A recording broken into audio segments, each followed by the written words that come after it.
example. So right now I can feel that there is a very good initiative by Sri Venkateshwaraa College of Engineering Technology, as well as everybody here. So who are the role models, or the key role models for hundreds of students. So it feels much more privileged and proud to present this session in front of you.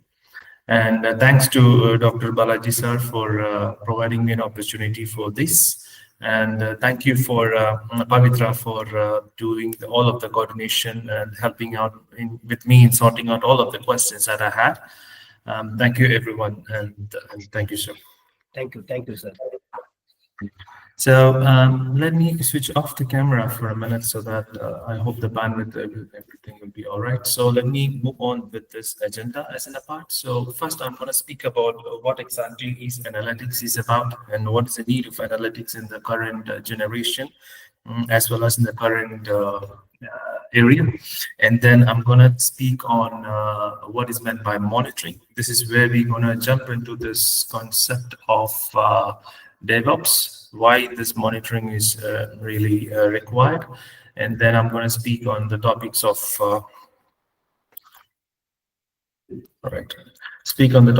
logging, and then we have got something about the observability, and then we're going to have the final conclusion and the questions sessions.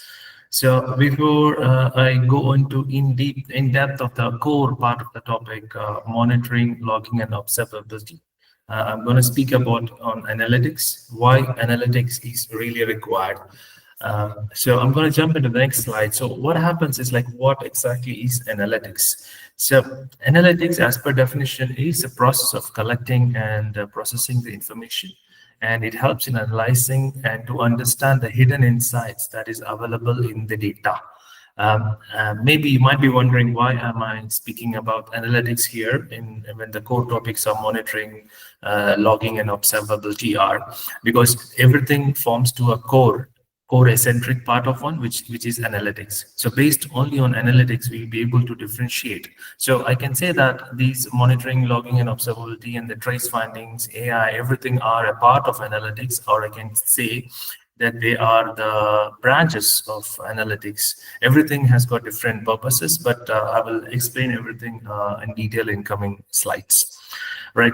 So here, if you could see here, so what I'm saying is, like, analytics is not only about understanding the data or finding out the hidden insights. It's also about involving the tools and the technologies.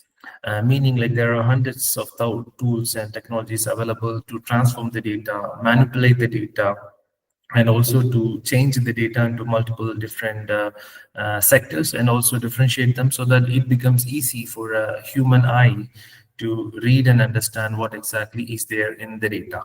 And analytics is also about searching the right patterns and the trends, and particularly speaking about the relationships in the data. We speak about multiple sets of relationships, in the sense, like, when we go for the real-time scenarios, it is not necessary that it will be like a plain old 2x2 table, or maybe a plain old table which has got a properly structured data. No, since I did a very investigation, or I can say very good experience on the healthcare sectors, it is not necessary that people has to write anybody's name properly. For example, if my name is Arun, they can also write AA or W, and also specifically the name Muhammad, for example, we can have double M or a single M.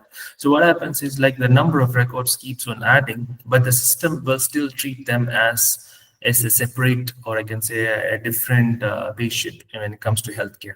So here is where we will go for this fuzzy logic to understand what exactly are the key parameters to understand, or how do we identify the relationship between these multiple sets of data, how do we cleanse the data. So this analytics is about everything.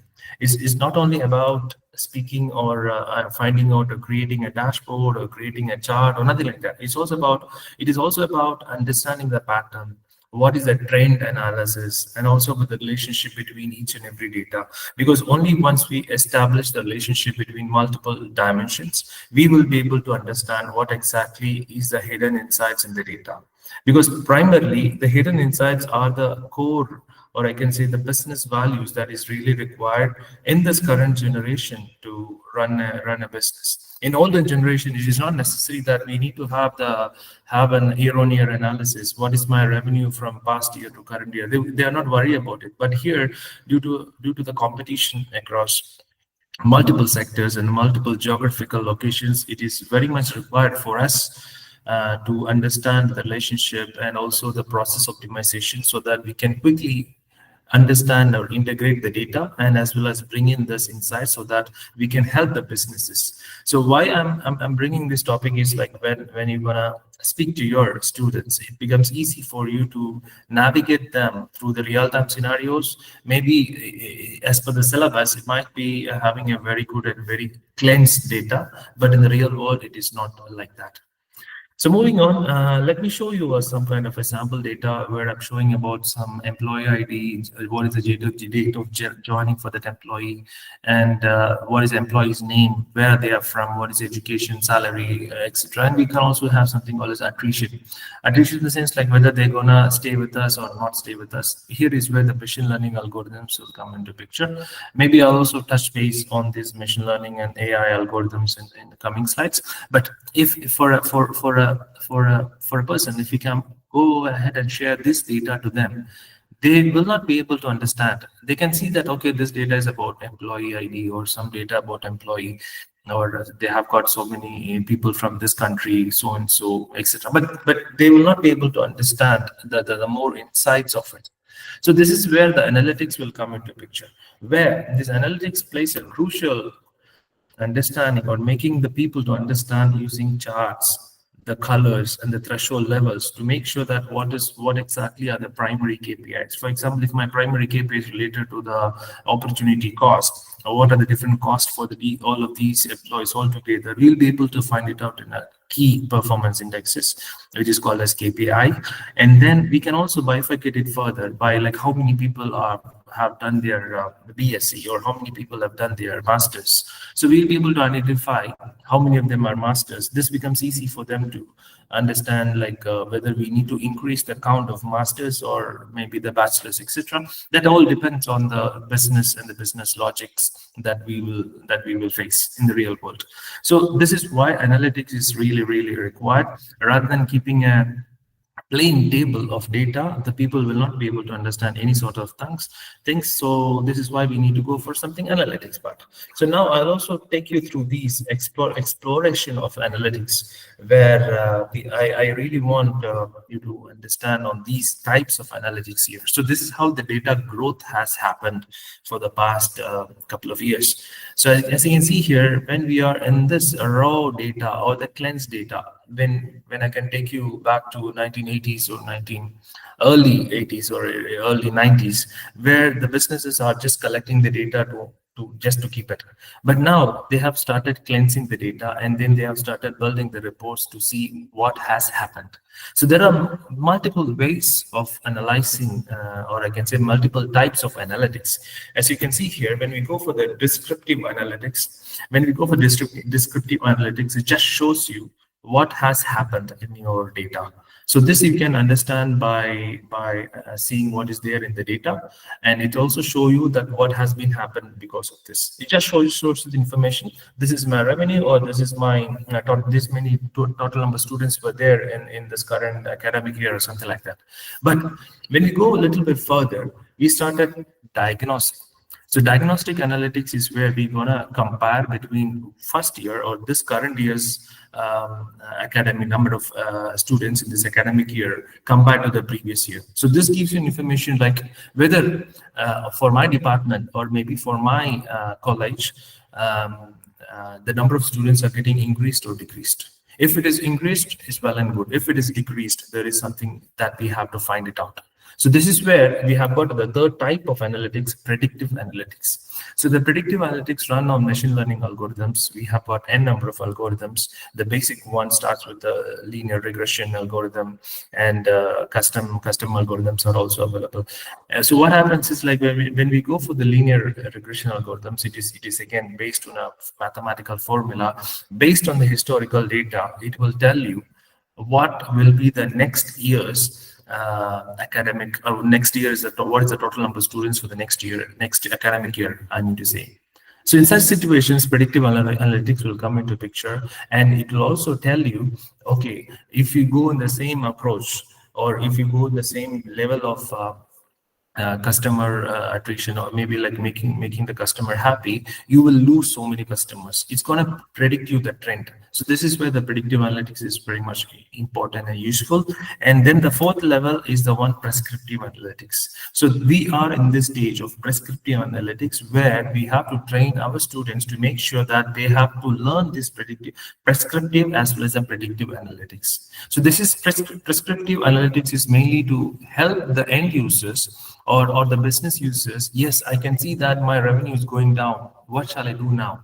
So rather than they themselves taking a decision, the system should automate and inform the end users, saying that, yes, your business is going down, but you can take steps 1, 2, 3, 4.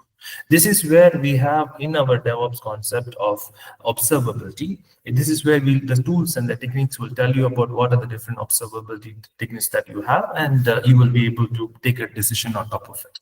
So we are in this current stage of prescriptive analytics. This will help you to determine or help explain the user what needs to be done next. All right, so these are the 4 different types of analytics that is really into picture. So moving on, so here we do have the monitoring analytics. We are coming to the core topics of it. I'm just going to explain what are the basic elements of it. So when it comes to the monitoring analytics, so whenever we do a cloud, or I can say a normal DevOps concept, we can, maybe in the past you would have understood, like, how do we plan, how do we deploy, and what is meant by this version control. How do we do the versioning? And then when it comes to the CI/CD also, I think that was a session yesterday. So you'll be able to understand, like, okay, this is my code generation that is being done. So when it comes to here, what is monitoring analytics, or I can say the monitoring, logging, and the entire observability analytics does is, like, it will help you to understand or help you to see, like, we have got a complex algorithm, or maybe we can have got a complex landscape where some of the systems are on cloud and some of the systems are on the on-premise systems. So what happens is, like, in such kind of a complex hybrid landscapes, what happens is, like, it becomes necessary for anybody to understand how are my systems performing. Maybe we have got thousands of users who want to use our DevOps code, or maybe the application that is running on the systems. So it becomes necessary for them to understand how is my health of the overall system. This is where we have got the monitoring analytics. So this monitoring analytics helps in transforming the raw data into an actionable insights.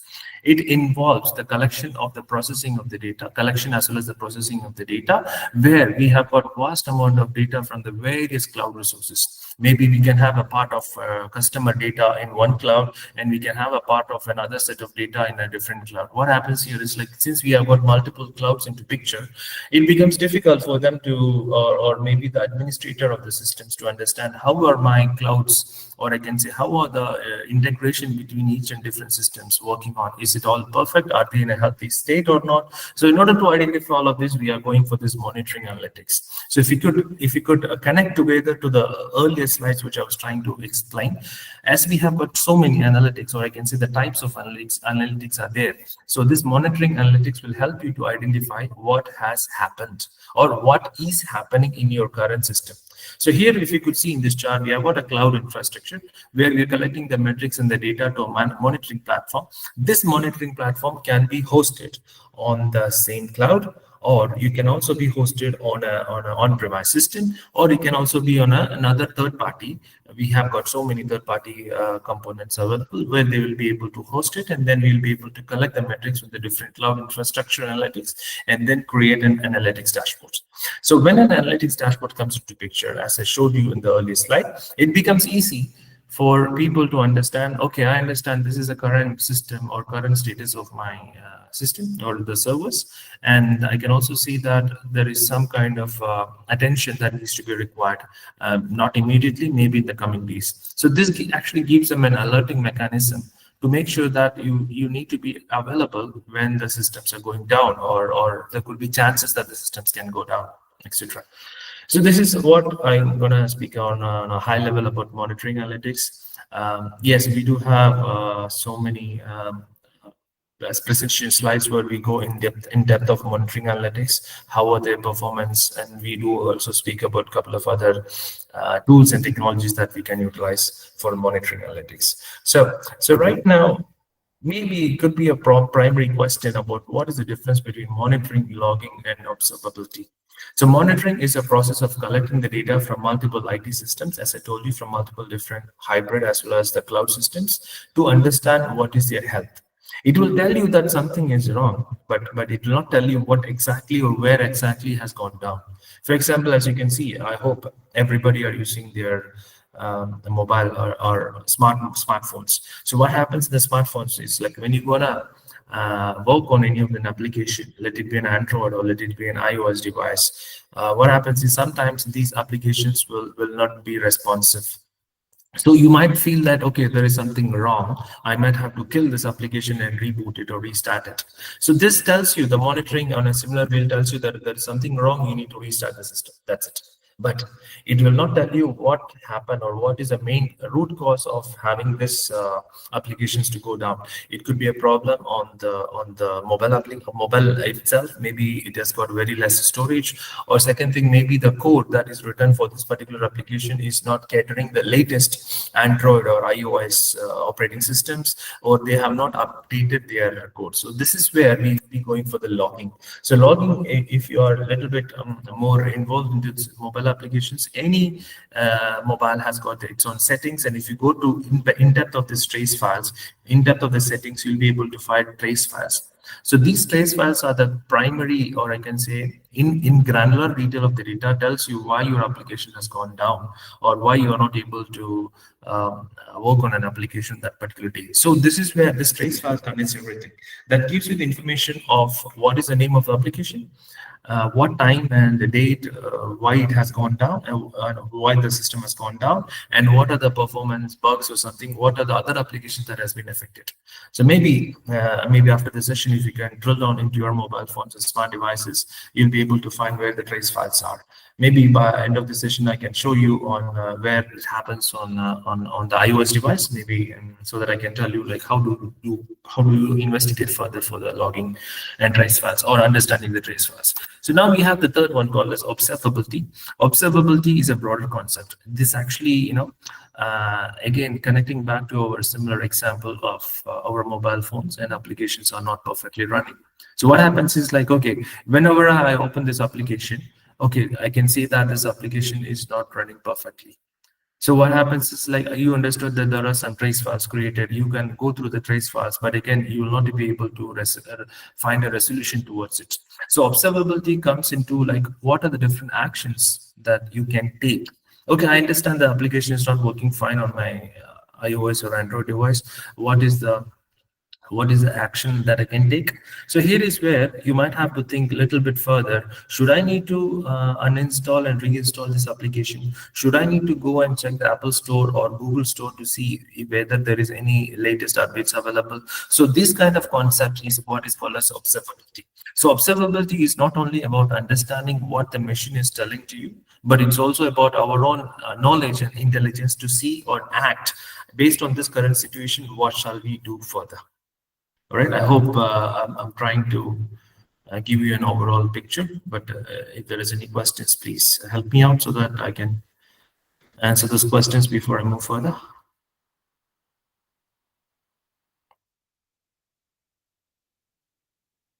All right, so moving on.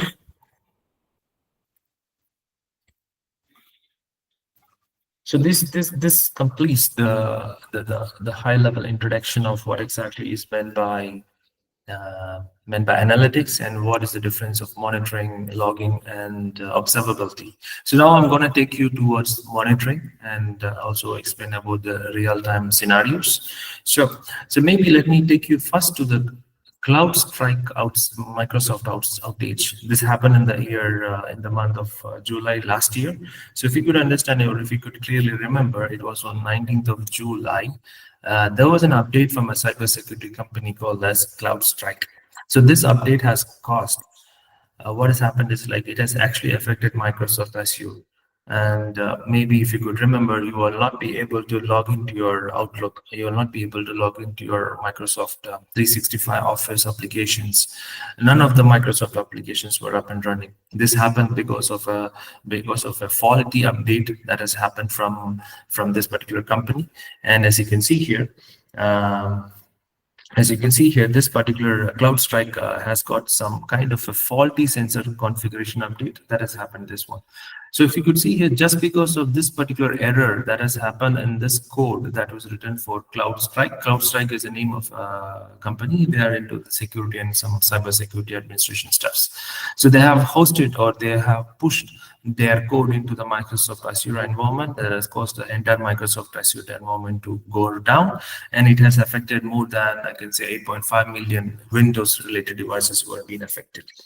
So this also impacts multiple other businesses where they are into airlines, they got into healthcare, emergency services, because one of them, like many of them, are running on Windows machines. Not everybody, or not every business is running on Mac OS or Apple systems or Linux systems, for example. So here, what happens is like since all of these devices are getting impacted, so many flights were getting cancelled, so many surgeries and service got delayed just because of one particular flight getting delayed. As we can see, a flight can carry close to 100 to 200 people, so their impact is also getting further delayed. So each and everything is getting impacted all around the world. As you can see here, if something has happened in one part of the country these days, it is impacting worldwide. But again, when compared to the older days, it is not like that, because the systems were not so much integrated and they were not so much connected. In such situations, if a problem happened to a certain set of systems, the rest of the systems are not getting affected. But these days, currently, everything is interconnected. So just because of this outage, what has happened is like it has been impacting 8.5 million Windows devices, and on top of it, many people started getting the cyber threats, because some people started calling them saying that I'm going to help you with your Microsoft 365 problems. Share me your, maybe your individual Aadhaar number, maybe, or in US we call it as SSN number.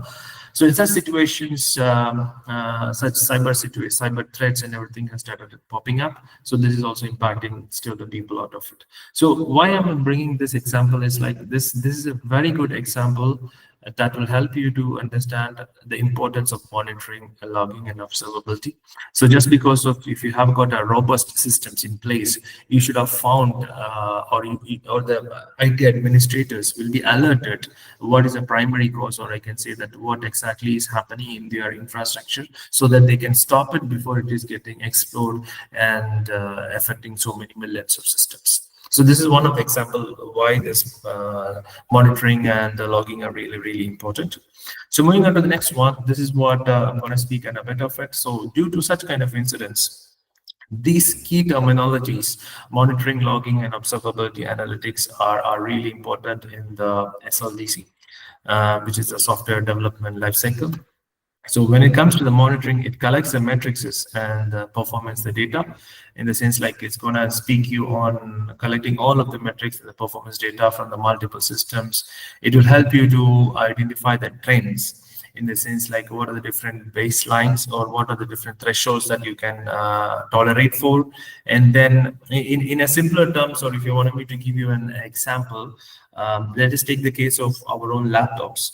If something is going wrong, or you can see that the systems are not performing good, our first analysis is towards this CPU usage, where we can go to this task manager and understand how much is the CPU utilization is done, or how much of RAM as well as the memory consumption is utilized. So what exactly is the latency? So you can have these kind of troubleshooting mechanisms to be done whenever you have your systems are going slow or something. So similar to that, when we go for the hybrid and cloud systems, what happens is like we will be collecting these metrics and performance data, but we will also be analyzing what is the CPU usage and the memory consumption for all of these cloud and the hyper cloud systems. So moving on to the next one is logging. Logging is where we're gonna involving the system recording and recording the applications and the system events. And these events or the logs are really required for debugging. Debugging as well as understanding the root cause of the system, because this logging will give you much more detailed information rather than saying what has happened. The logging will also give you much more information like what has caused this particular problem, and it will also help you in further auditing analysis as well. And then when we go in depth of this log and the traces, you'll be able to understand what exactly has happened, where have we gone wrong. And when we go for the observability, it's going to speak about understanding the system outputs. It actually gives you the internal state of the system or an application. It gives you the information like a kind of an X-ray, so that we will be able to understand what exactly is happening inside the system. And based on this particular information that we have got or that we have been collected by the different machines and systems, we will be able to further investigate based on our previous experiences with multiple other systems, as well as with our experiences on, as well as the intelligence of ours. We'll be able to understand what are the different actionable steps that we should take, so that in order to prevent this, as well as like in order to prevent more problematic or I can say more losses towards the entire architecture as well as application as in a whole. So I hope I've given a primary difference of all of these three elements that we're gonna that are the topic of interest. So now moving on, we're gonna speak about the importance of all of these. So why are we having a stress towards monitoring and logging and having this one analytics on top of it? Because this actually means about, it actually gives you a reliability and availability of your applications. In a sense, like in the real-time scenarios, I still can take an example of my healthcare project, where we have too many healthcare monitoring systems, patient monitoring systems. Let it be on our smartwatch, as well as the systems that are available in the hospitals, or I can say even in the ambulances as well. So what happens is, like, if any of these systems are not communicating to each other, for example, from the ambulance, we have got a small first aid kit or something. So what happens, like, the information has to be passed to the doctor who's waiting for him, waiting for the patient at the hospital. So if this particular reliability and availability of the systems are not there, this particular communication is missed, which can actually cause very much more harm or much more riskier to the patient. So this is where we have to be very much sure that the systems are 100% reliable and available for the end users, so that they will be able to take the best out of it, or I can say best utilize the data out of it. Particularly when the patient or the doctor is there at the hospital waiting for the patient, if he can understand what is the pulse rate, what is the blood pressure, and a couple of other metrics, he will be able to identify what are the different surgeries that are required, or maybe like what are the different precaution steps that he should follow when the patient arrives the hospital. So when it comes to the real time, everything is immediate. We will not be having any kind of latency. We will not be allowing any kind of maybe like a 90% available or nothing. So we have to make sure that the systems and all of the integrated solutions are 100% available and are also easily integrated. This is the main reason that we are stressing more towards analytics, as well as the monitoring of the solutions, as well as hybrid solutions. Okay, so moving further, and the next importance is like it will also help you to proactively detect and resolve the issues. In the sense, like before further impacting multiple other users, the system will also train the end users to proactively detect or identify the key areas where it needs to be resolved, so that it will not further spread to the other areas, or it will not further create much more harm towards other people, as well as other applications as such. So moving on to the next one, like it also helps you to optimize the performance meaning as you can see here, if you've got so many CPUs running on a very high speed, or the CPU and the RAM consumption is too much high, or maybe I can say 90% occupied, what happens is like, yes, you can see that on a normal days it's going to occupy 90%. But when we gonna go for something more major, in the sense like any kind of an event or something, in this cases the systems will not be available, or the systems will not be reliable. So this gives you an optimization or optimized understanding to the IT administrators, saying that your systems are pretty good, but it cannot handle more load. Again, coming back to your example of your laptop, for example, as you can see here, like suppose during any of your virtual coding, or maybe if you're trying to run a very large Python code, what happens is sometimes the systems are pretty much occupied, and the RAM as well as the CPU capacity is very much utilized. As you can see there, the current laptop specification or the configuration is not enough if you want to really run a very large program. Mainly when we're going to run a VFX coding, or maybe we can go for multiple video editing comparison and the graphical informations. In such situations, it gives you an information that this will not be enough, and then you need to have an optimization of the resource.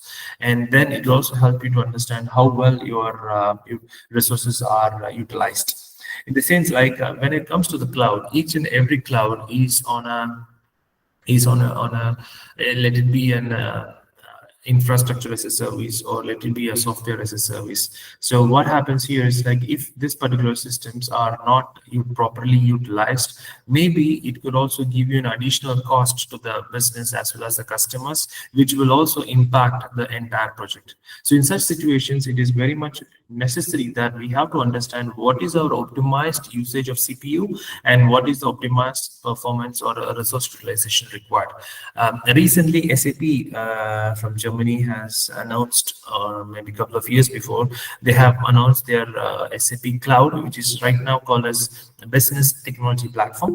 And likewise in Azure as well as in other Google clouds, everything is on two different bases, or I can say the charges on these clouds are multiple. In the sense like, one could be like pay as you go, or maybe like you're going to hire the entire infrastructure as a service for your businesses. When we go for pay as you go, in the sense like the cloud orchestrators will be giving you the invoices based only on the amount of CPU that is utilized. In such situations, it is very much required to understand what is optimized performance, so that we can further optimize and reduce the cost. So moving on, it also helps you for enhanced end user experience, because if all of these three, when we have got 100% reliability and availability of the cloud systems, when it is going to help you to proactively detect and resolve the solutions, and it will also help to optimize the cost or optimize the entire cloud infrastructure cost. It will finally enhance the end user experience. End user in the sense, the persons who are working for their project, as well as the customers who are going to utilize or who are going to utilize the applications out of it. So what happens is, as you can see here, yes, I can see that Gmail, for example, it is 100% reliable. Whenever I would like to log in, the system is available for us. So we have got a trust towards the systems. So such kind of trust will eventually enhance the application, where we can also access the Gmail on our laptops as well as on our mobile phones as well.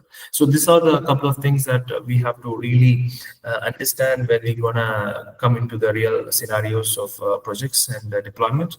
And then moving on, that we also are speaking about the data-driven decision-making process, in the sense like when we go for the data-driven decision-making process, whatever we have it right now, based on the data that has been collected, it is going to help you with an information of this is how we're going to take it up further. In the sense like it will help you based on these particular metrics and the KPIs and the dashboards. It will tell you like what are the different ways and analogies that we have to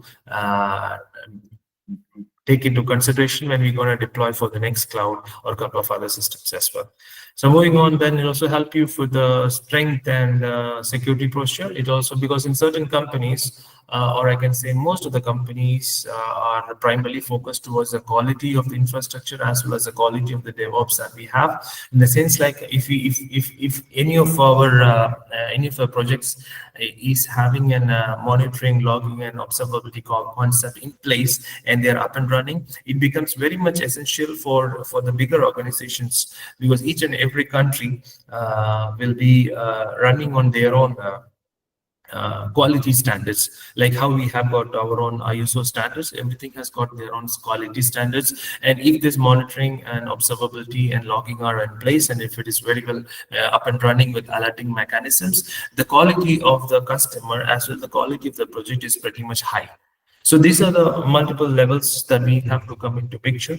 So it's not only about deploying some dashboards or deploying some code or CI/CD. It also helps you to make sure that your project is also on a high quality.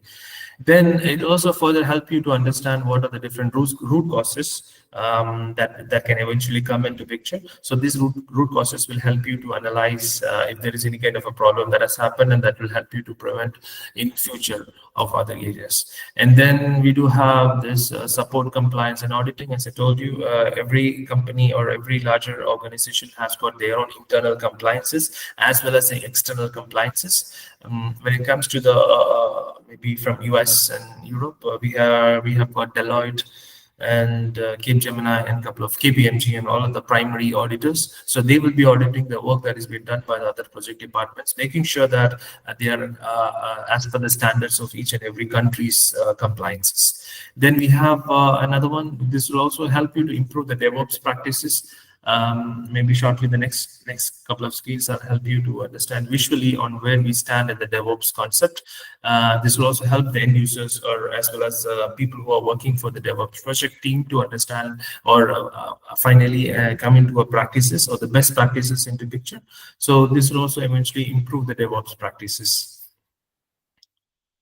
All right, so moving on, this will also help us in the disaster recovery and the business continuity, where this will help us to detect and respond to any of the security threats in the real time. And this will also help you to analyze any kind of a forensic analysis as well, because in the real world, if there is any kind of a cyber threat that has happened or cyber attack that has happened on banking or any of the other businesses, it becomes really required for them to fire, or I can say a kind of a forensic analysis on IT needs to be done. This is where this IT importance and monitoring and logging is really important. If, for example, the whole DevOps team did not have a proper monitoring concept, this would be a real disaster, and that can go for very huge, or I can say very large fines to the implementation company.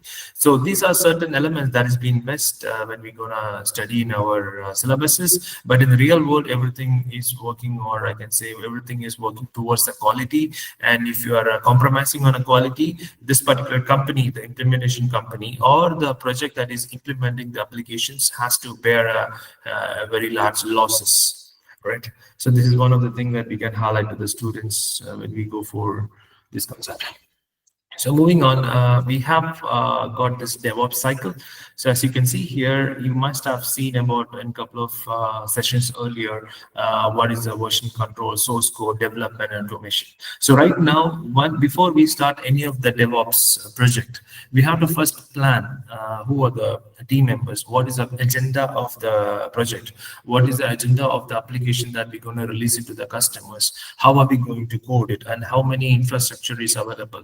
Are we going for a hybrid mode, or are we going for a multiple cloud approach where some applications are running on Azure, some applications are running on a Kubernetes or somewhere else? So what happens is, like, here is where the version control will come into picture. How are we going to commit the different codes, and how are the different branches of Kubernetes are being pretty much available? So here is where the coding will come into picture, and in the build is where we will be actually doing the development by the software engineers. And then they will also be further moving towards automation concept, where these development that is being done has to be automated. In olden days, when we have our mainframe systems and a little bit of introduction of Java, what happens is, like, in older systems, everything is only on the development part. Nobody is worried about automating it. So what has happened is, these days, There is nothing like development. We have to either automate our code, or we have to make sure that our code in Python or whatever language that we write has to be automated, or I can say are friendly towards automation. Gone are those days where manually some people has to run a job and then have to see whether the job is successful or not. But in this case, in the current generation, the real-time projects, nothing. We have to go make sure that the automation is 100% done. Only then we'll be able to share this particular compliance metrics to the other auditing departments. So here is where the quality control will come into picture. They will gonna analyze the development as well as the source code, as well as the automation that is being done. They'll make sure that this is as per the current blueprint, as well as the agile methodology that is being written in practice, as well as it is going to meet that particular country's quality standards. Each and every country follows their own different quality standards. For example, since I'm here in Abu Dhabi, here we do follow a different type of quality standards that is different from the US and the European regions as well. So we have to abide towards the rules and regulations by the governing country, as well as by the type of businesses that we run on. And then we have got continuous integration and continuous delivery on assigning this pipeline, so that the automation is, as well as the continuous implementation of the coding is being done without impacting any of the users. So here is where, after we deploy, let it be after we release and deploy, we're going to do a visualization and the containerization. Maybe you people will be discussing more in the coming days, I believe. And here is where we stand right now. In the monitoring concept is where we're going to do the visualization, logging, and the monitoring, making sure that whatever we have planned, whatever we have built, whatever we have deployed in the multiple business areas, or I can say multiple infrastructures, we have to make sure that these monitors are being closely monitored and watched. So this is really important. As you can see here, the visualizations and logging are important to make sure that all of this infinity cycle is perfectly aligned. So in case of visualization and logging, as you can see here, there is a mistake that is being deployed in this particular code. As I can relate to the earlier example of the Microsoft outage, in such kind of situations, we have to again further plan. Yes, there is a problem that has been highlighted by the monitoring tools. How are we going to plan it? So here is where the cycle will go ahead. Again, we're going to release the second code of the development and deployment, and then we're going to do the build and the testing again and go for it. So till we have a perfect, or I can say 100% solution, this infinity cycle keeps on going. I hope I'm pretty much able to explain the different concepts of the whole DevOps. Please feel free if there are any questions, or we can keep all of the questions to the end. All right, moving on, let me go through the monitoring in the cloud environment. When we go for the monitoring in the cloud environment, we have got something called as the metrics, logs, and the dashboards. So the metrics are the quantifiable data points, in the sense like it will tell you, for example, I can say the CPU usage, the RAM usage are the metrics. So it is going to tell you what are the key components, as in the metrics, these are the key components. And then when you go for this, logs and the dashboards are the ones like it's going to tell you the information about what are the different alerts that can happen. All right. So here, if you could see here,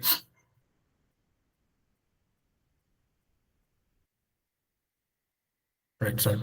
So if you could see here, these are the key components that we have, something called as metrics, the logs, and the dashboards. The logs are the one that will generate you the trace files, and when you go for the dashboards, it will tell you a picturistic or visualization representation of where we stand.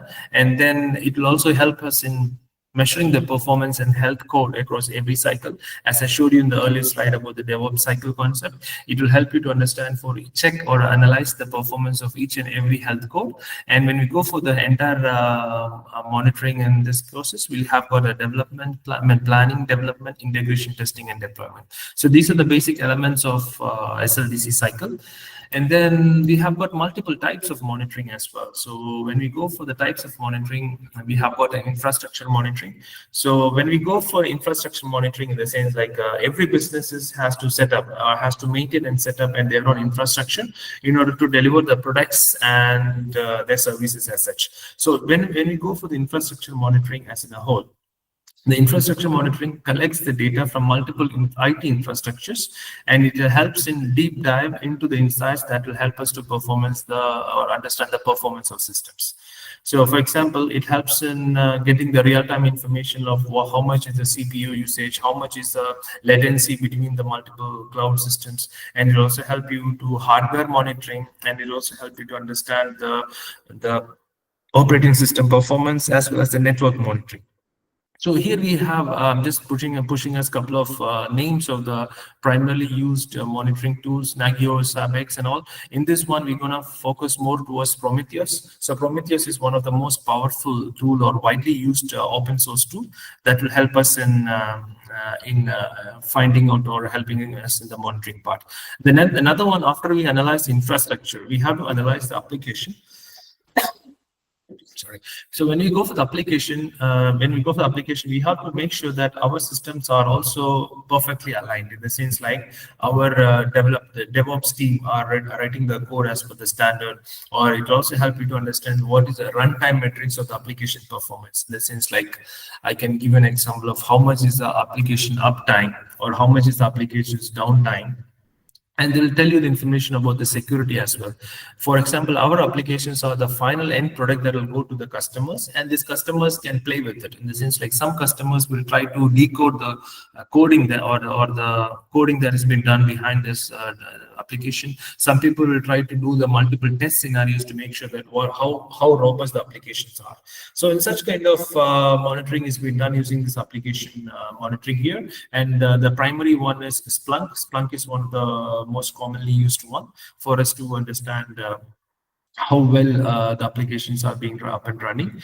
And it also gives you the API and the system responses. Suppose your applications are being connected to multiple other APIs, how well the system is gonna get or retrieve the data back to you. This will also the information that will be given into those concepts as such.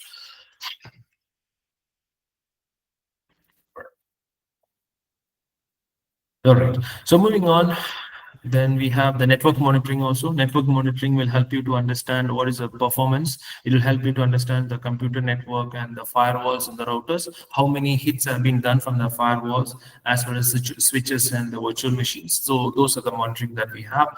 Then moving forward, we also have got the network monitoring. This will also help you to understand the bandwidth monitoring and the user experiences and the business metrics. We have covered the network monitoring in the earlier screen. So when it comes to the user experience and the business metrics, it will help you to associate the key performance indicators, in the sense like how much is the user getting engaged to the users, in the sense like how much is the how much is this customer experiences are being done, in the sense like how are they happy or are they satisfied with the application or not? How much is the time that they are trying to spend on the application? So such kind of metrics are also being collected. Why are we collecting all of this network monitoring, application monitoring, and the business metrics? Are making sure that our application that is being built on DevOps are being properly utilized, and this will give you the primary information on where are the pitfalls and what are the different areas that the team has to monitor, so that the entire DevOps concept is about the development of a software development, as well as making sure that it is compiled with the IT operations as well. So these are the different types of monitoring. Now we have to worry about what are the, since I told you like we have got so many monitoring tools. So how many monitoring tools, or how do we choose the right monitoring tool, is another concern. So when we go for the monitoring tool, so we have to, the primary thing is like, are we going to make sure that this particular system is able to integrate it easily or not? So what happens is, if it is not able to integrate it properly, this becomes more complicated for the end users. And then we also have to make sure that this particular tool has something more to give it out to, in the sense like, is there any kind of an AI features as such? And then we also have to make sure that whether they have got a unified dashboard, whether the end users or the IT applications that can create their own dashboards as such or not, or whether we have got any kind of an alerting mechanism. There are many alerting mechanisms. Suppose like it could be a notification on the entire system. Sometimes it could be a notification on your email or something. So what type of integration do you prefer? And then what type of audit logs do the tool provide? When you go for logging, we have got information about what type of logging are there. There are multiple types of loggings there, whether we have to go for critical logging or maybe just for only for the maintenance log, etc. I'll help you out with those details in coming slides. And then what are the storage tools? The tool storage needs, the sense like whether they need to have a huge volume of data or not, or they are okay with something in the current format. So in such situations, we have to, these are the primary key elements in the project by the project manager before they, or by an architect before they go for what type of tool they're going to integrate it. And then they also help you with what type of diagnostics that they offer, in the sense like some tools like Grafana will help you to build the dashboards as well as help you to monitor the data as well. So these are the key elements that we have to come into place before we choosing any of the products. So maybe you can use the same set of questions to ask or share it to your students to make sure that if you're going to decide something more, in the sense like if you're going to write an application on Python, or if you want to write an application in some other language, you can use the same set of questions to make sure that what are the different levels, whether this particular Python code requires some kind of an integration, that do they require any kind of data storage, etc. So maybe you can use this as a generic question for them as well. And when we go for implementation part, so I'm giving you an entire implementation process. So how do we set up this monitoring tools? So for example, if you go for this Prometheus, we have to understand what is the appropriate tool as per our earlier slide. And then we also have to understand what are the different instruments and the core infrastructure that we need to keep. And then we also have to speak about configuration, the data solutions. So these are the current initial setup process, I can say. So once we have this setup process, in the sense that when we go for Prometheus, it's a third party, or I can say that it's a cloud-friendly Prometheus monitoring tool. This will help you to alert the mechanisms and what are the different types of mechanisms that you want to take it off for. So once you have set up this, once you've kept this setup process, we have to go ahead for the activation process. So here is where we're going to activate the monitoring agents. So we have to make sure that the monitoring agents are being activated. What are the log aggregation, whether it is being connected to a centralized storage or not, and how are we going to integrate the CI/CD pipeline for the continuous monitoring and a couple of other KPM metrics as well. So when we go for the setup, we have to choose what is a monitoring tool that will suit our project as well as the business. And when we go for the activation steps, we just need to connect it to the existing infrastructure. Let it be an on-premise or let it be an cloud infrastructure. We have got multiple ways to connect towards it. It's all based on the freely available adapters as such. All right. So now when we go for the best practices, here we always focus towards the data-driven approach. We always collect the data, and we have to make sure that the feedbacks are also properly aligned, so that in the DevOps concept, whether there is any kind of an alerting, this has to be alerted to the business users as such, right?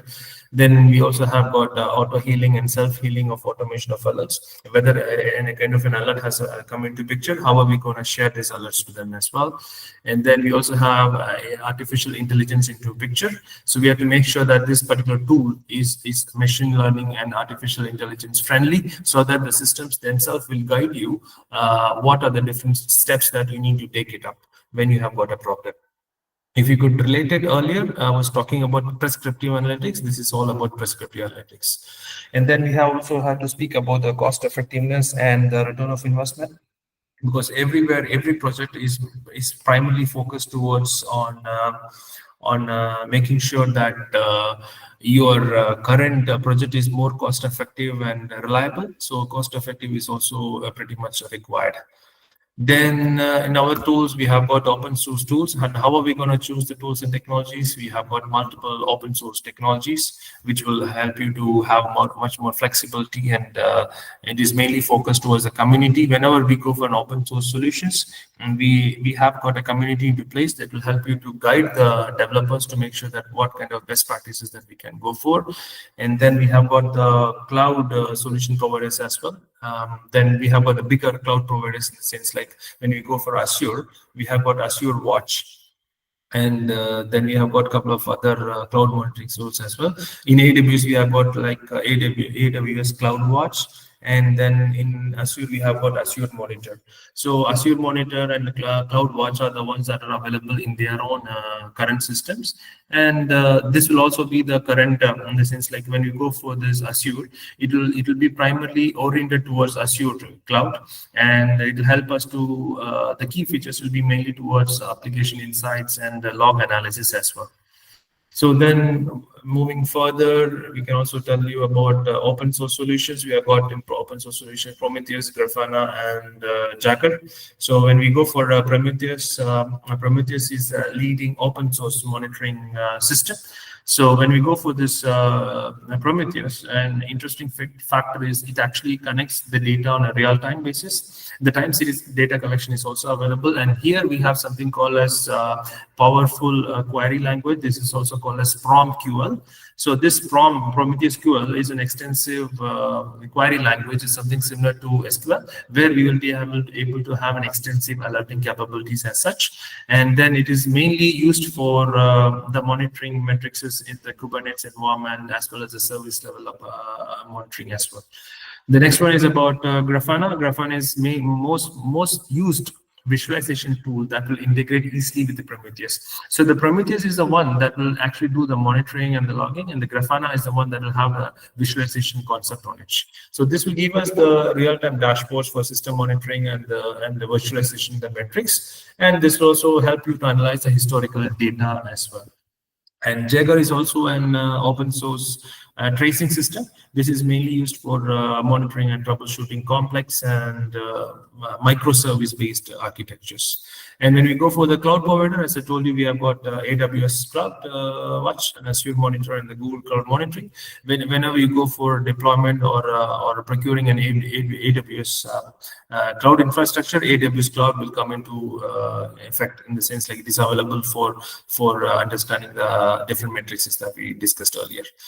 So moving towards what are the different challenges in our monitoring, it's mainly towards the volume and the retention. Sometimes the volume generated by the log is so much that we have to every time cleanse the log. So this is one of the monitoring. So we have to go for the intelligent sampling series. These are the primarily used real-time scenarios where real-time solutions where we'll go for intelligent sampling rather than taking a log files of each and every hour. We'll go for intelligent sampling where we'll take only a certain set of sampling items, and then we'll try to interpret the data. And then when we go for the multi-cloud and hybrid environments, this is also like the tools and technologies also needs to be cross-cloud, and in the sense like they need to be compatible with multiple cloud. It is not necessary like AWS CloudWatch will speak only to the AWS cloud. So in this way, Prometheus and Grafana is winning the game. Then we have got the security compliances. We have to make sure that we have got the role-based access as well. Even if the logs are available, it is not necessary that everybody has to read those logs. So based on RBAC is like a role-based access control where only a certain set of people will be able to access their data. For example, some log has been generated in the country of Germany, for example. The people who are in Germany, the IT administrators in Germany should be able to see only the logs generated by the application within Germany. When we go for an US, there should be some other security control so that the people in Germany are not able to see any of those monitoring, log related data that has been generated in the US, right? So when we go for Prometheus, just quickly go through it. I'm going to speak about it's an open source and alerting mechanism. It has got a dimensional data modeling, and it has got a flexible query language.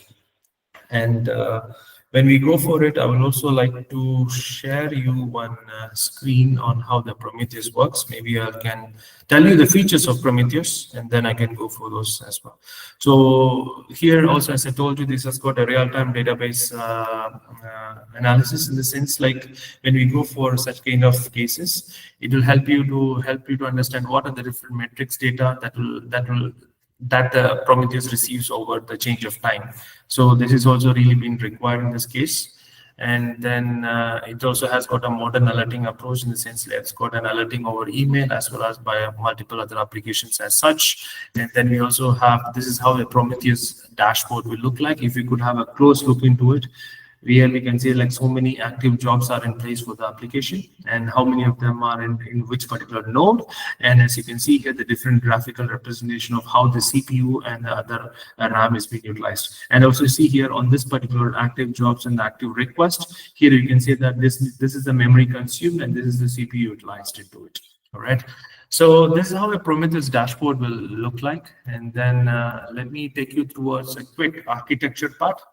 So when we go for the architecture level, so this is actually the most common, or I can say the primary level of monitoring system where we have got a Prometheus server.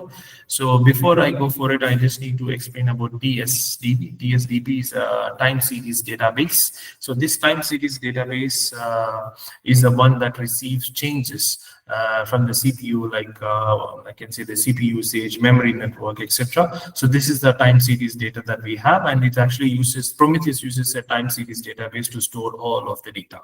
So when we go for Prometheus target, the Prometheus target is a source which is being connected to. Suppose here we do have multiple other targets that we have, is like the discovery targets. We have got Kubernetes, so let it be a service discovery targets. Prometheus will be able to analyze this data, and then they will be able to export the Prometheus data like the different agents as such.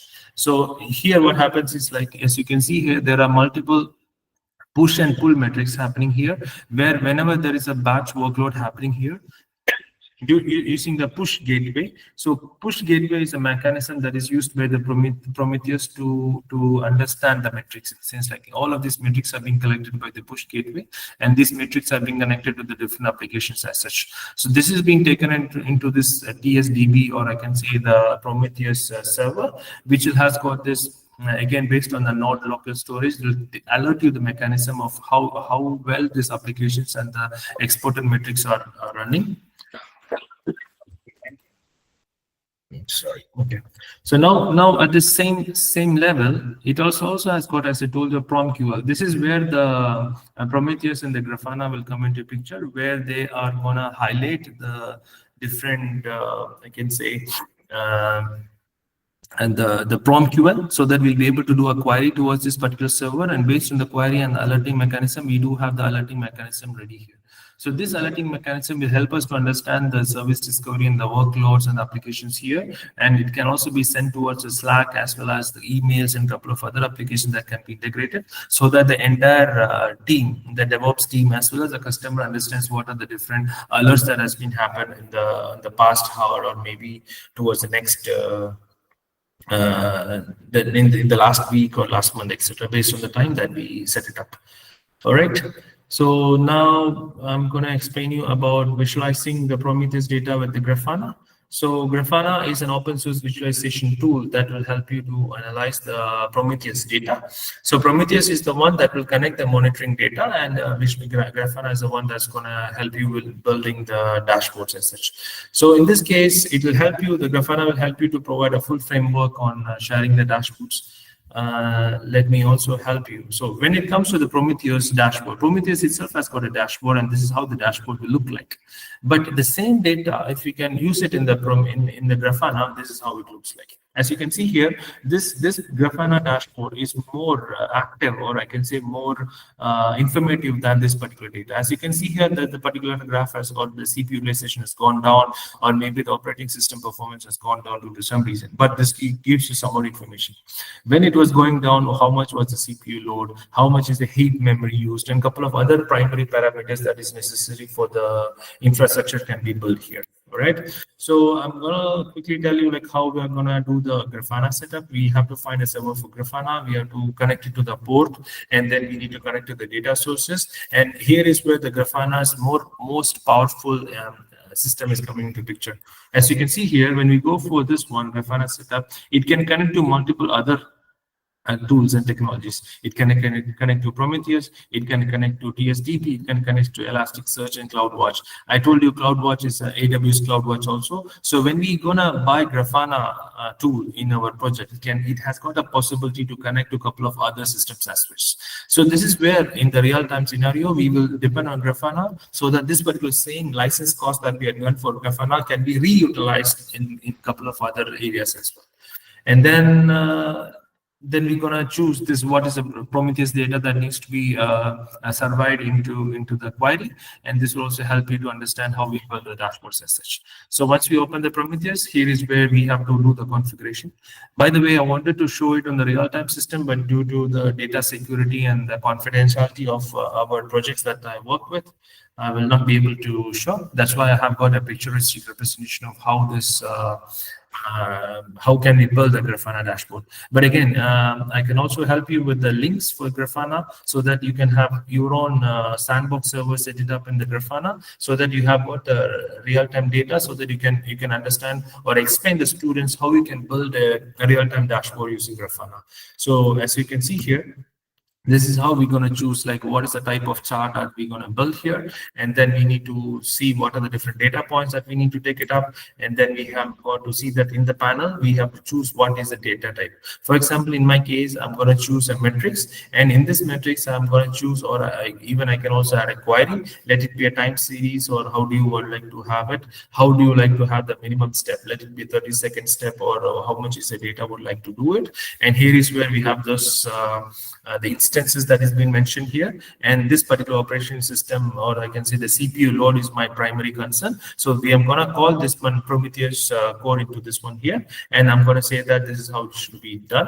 And once it has been done, I'll be able to get, this is the CPU count as per the different time period. As I've told, the time period is going to be like 10 minutes or something. As you can see here at the 120, and after 130, this is how the performance has been done. So this is how we're going to build the dashboard in Grafana. Along with it, you also have the information on how you can build this labeling also. Let it be a linear label and other labels as well, and you'll be able to further develop the dashboards. Let me also take you towards a small screen where I'm going to share you about how a Grafana real-time dashboard will look like. Maybe, all right. Okay, so let me drag the screen into this one. I hope you can see my new screen. So this is one of the Grafana's real dashboard that I can help you with. So if you could see here, this is how the different popular, this actually is about the sample data, but for your understanding, I can say that this is how it looks like. This is how the dashboards are really built. Here we can also have multiple levels of pie charts and the donut charts to explain how they look like. And if you could go further, I'm talking about a city bike dashboard as an example. As you can see, like how much is the trip that has been done. So all of this information, as I told you earlier, we're gonna speak only about the network metrics, as well as the application metrics, as well as the end user metrics as well. So this dashboard speaks about the end user metrics. It speaks about how much is the duration that has been done, how much is the trips has been done, and it also helps you about by average, by right, what is the age group. As you can see here, most of the age group are towards the age group 25 to 29, and this is where they have got more number of customers. And when we go for more than 60, the number of customers are less. So this is a heat map. So when you speak about analytics, you have to make sure that these kind of picturesque and visualization design needs to be available in the system. Only then they will be able to further analyze and take it up further.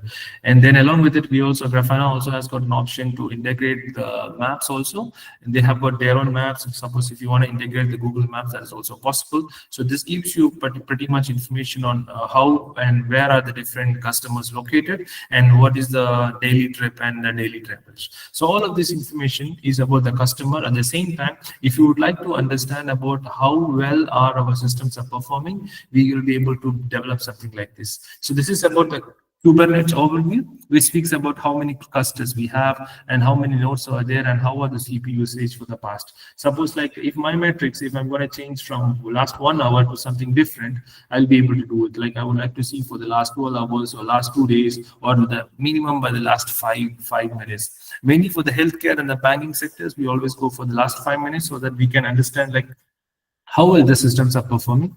So as of now, in this dashboard, this is how only these were the ones that has been developed. I hope I have explained well for the Grafana and the monitoring tools for Prometheus. Moving towards is about this logging. So logging will help you to understand Logging in DevOps is mainly towards like what are the importance of logging is mainly to understand the visibility concept. Like we have to make sure that the comprehensive log analysis should be available so that the DevOps engineering team will have the insights to understand how their applications and systems are performing. And then when we go for the troubleshooting purposes, this log data that has been collected in the log analysis is really required here. And then troubleshooting is we will be able to do the troubleshooting because of the traces that we have collected. And then again, for the best practices of logging is something also similar to the monitoring as such, in the sense like we have to make sure that all of the logs are generated or created or stored in a centralized situation, centralized storage. In the sense you've got 4 or 5 different cloud applications and on-premise systems, you have to make sure that the logs needs to be available in a single location. Only then you'll be able to filter it out by the log category and understand it. And then it should be a real-time analysis, because real-time analysis only will give you the real-time identification of the problems. And then we'll also help you for the automation of the log management wherever possible, in the sense like it is not necessary that somebody has to cleanse the log data every day. They can also be able to cleanse the log data based on need or something like that. Then when it comes to logging tools, here we do have multiple logging tools in the picture. So we have to choose appropriate logging tool. Again, the logging tool is also based on how much data the systems will store and how much are they going to utilize it, etc. And then we have got a structured logging, in the sense like we can have the log generated or created in the multiple ways, like how we have got a JSON files or let it be an XML files. So based on these, and these are the different best practices for the project when we choose what are the different loggings that we have to go for. And then this is going to be like a picturesque representation, like when you go for the best practices, this is how you should be, these are the best practices that you should go for the log management. We should have a centralized storage, real-time analysis, and then appropriate logging tools should be there, and automation should be there for sure. Then moving forward is about the effective logging, in the sense like when we go for the logging, we have to make sure that this is logged at the appropriate level. What do you mean by appropriate level? In the sense like when we create a log, we can create a log at the debug level. We can create a log at the warning level, or we can create a log at the critical level. So critical level log is very less, in the sense like our system will not be going down every time. So the critical log will be very, very minimal. But when we go for the info and warning log, the volume of data or the log that is being generated is so high. The volume of log is also more, so it becomes difficult and cumbersome for the IT administrators to understand or debug the error. And then moving forward, we also have got something called a structured and the secure logging.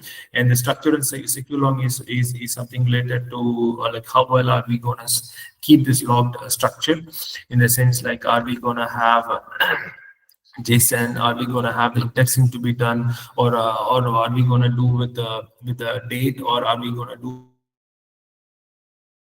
the date as well as the time series information as well? So such kind of structures are to be enabled here. And real-time monitoring, as I told you, real-time monitoring only will give you the real-time understanding of the data. And then we've got multiple logging tools and multiple structure logging as well. And then popular logging tools here is called as Greylog. Greylog is open source log platform. This is how the Greylog dashboard will look like. Here, if you could see here, an interesting part of it is a Sankey diagram. We can see that so many API calls are being captured, how many of them are completed and processed, and how many of them are refused. So this could be a problem from the application side error, or it could be a problem from the networking error, or it could be a problem for a couple of others. So this particular charts will help us to identify the problem in a more detailed manner. And then we also have got a granular level of analysis based on each and every timeline. We'll be able to understand where do we stand, or what are the different logs that has been generated. All right. So moving on further, other popular or the one that we are using is Splunk. Splunk is also, let me see if I can get you an information for the Splunk.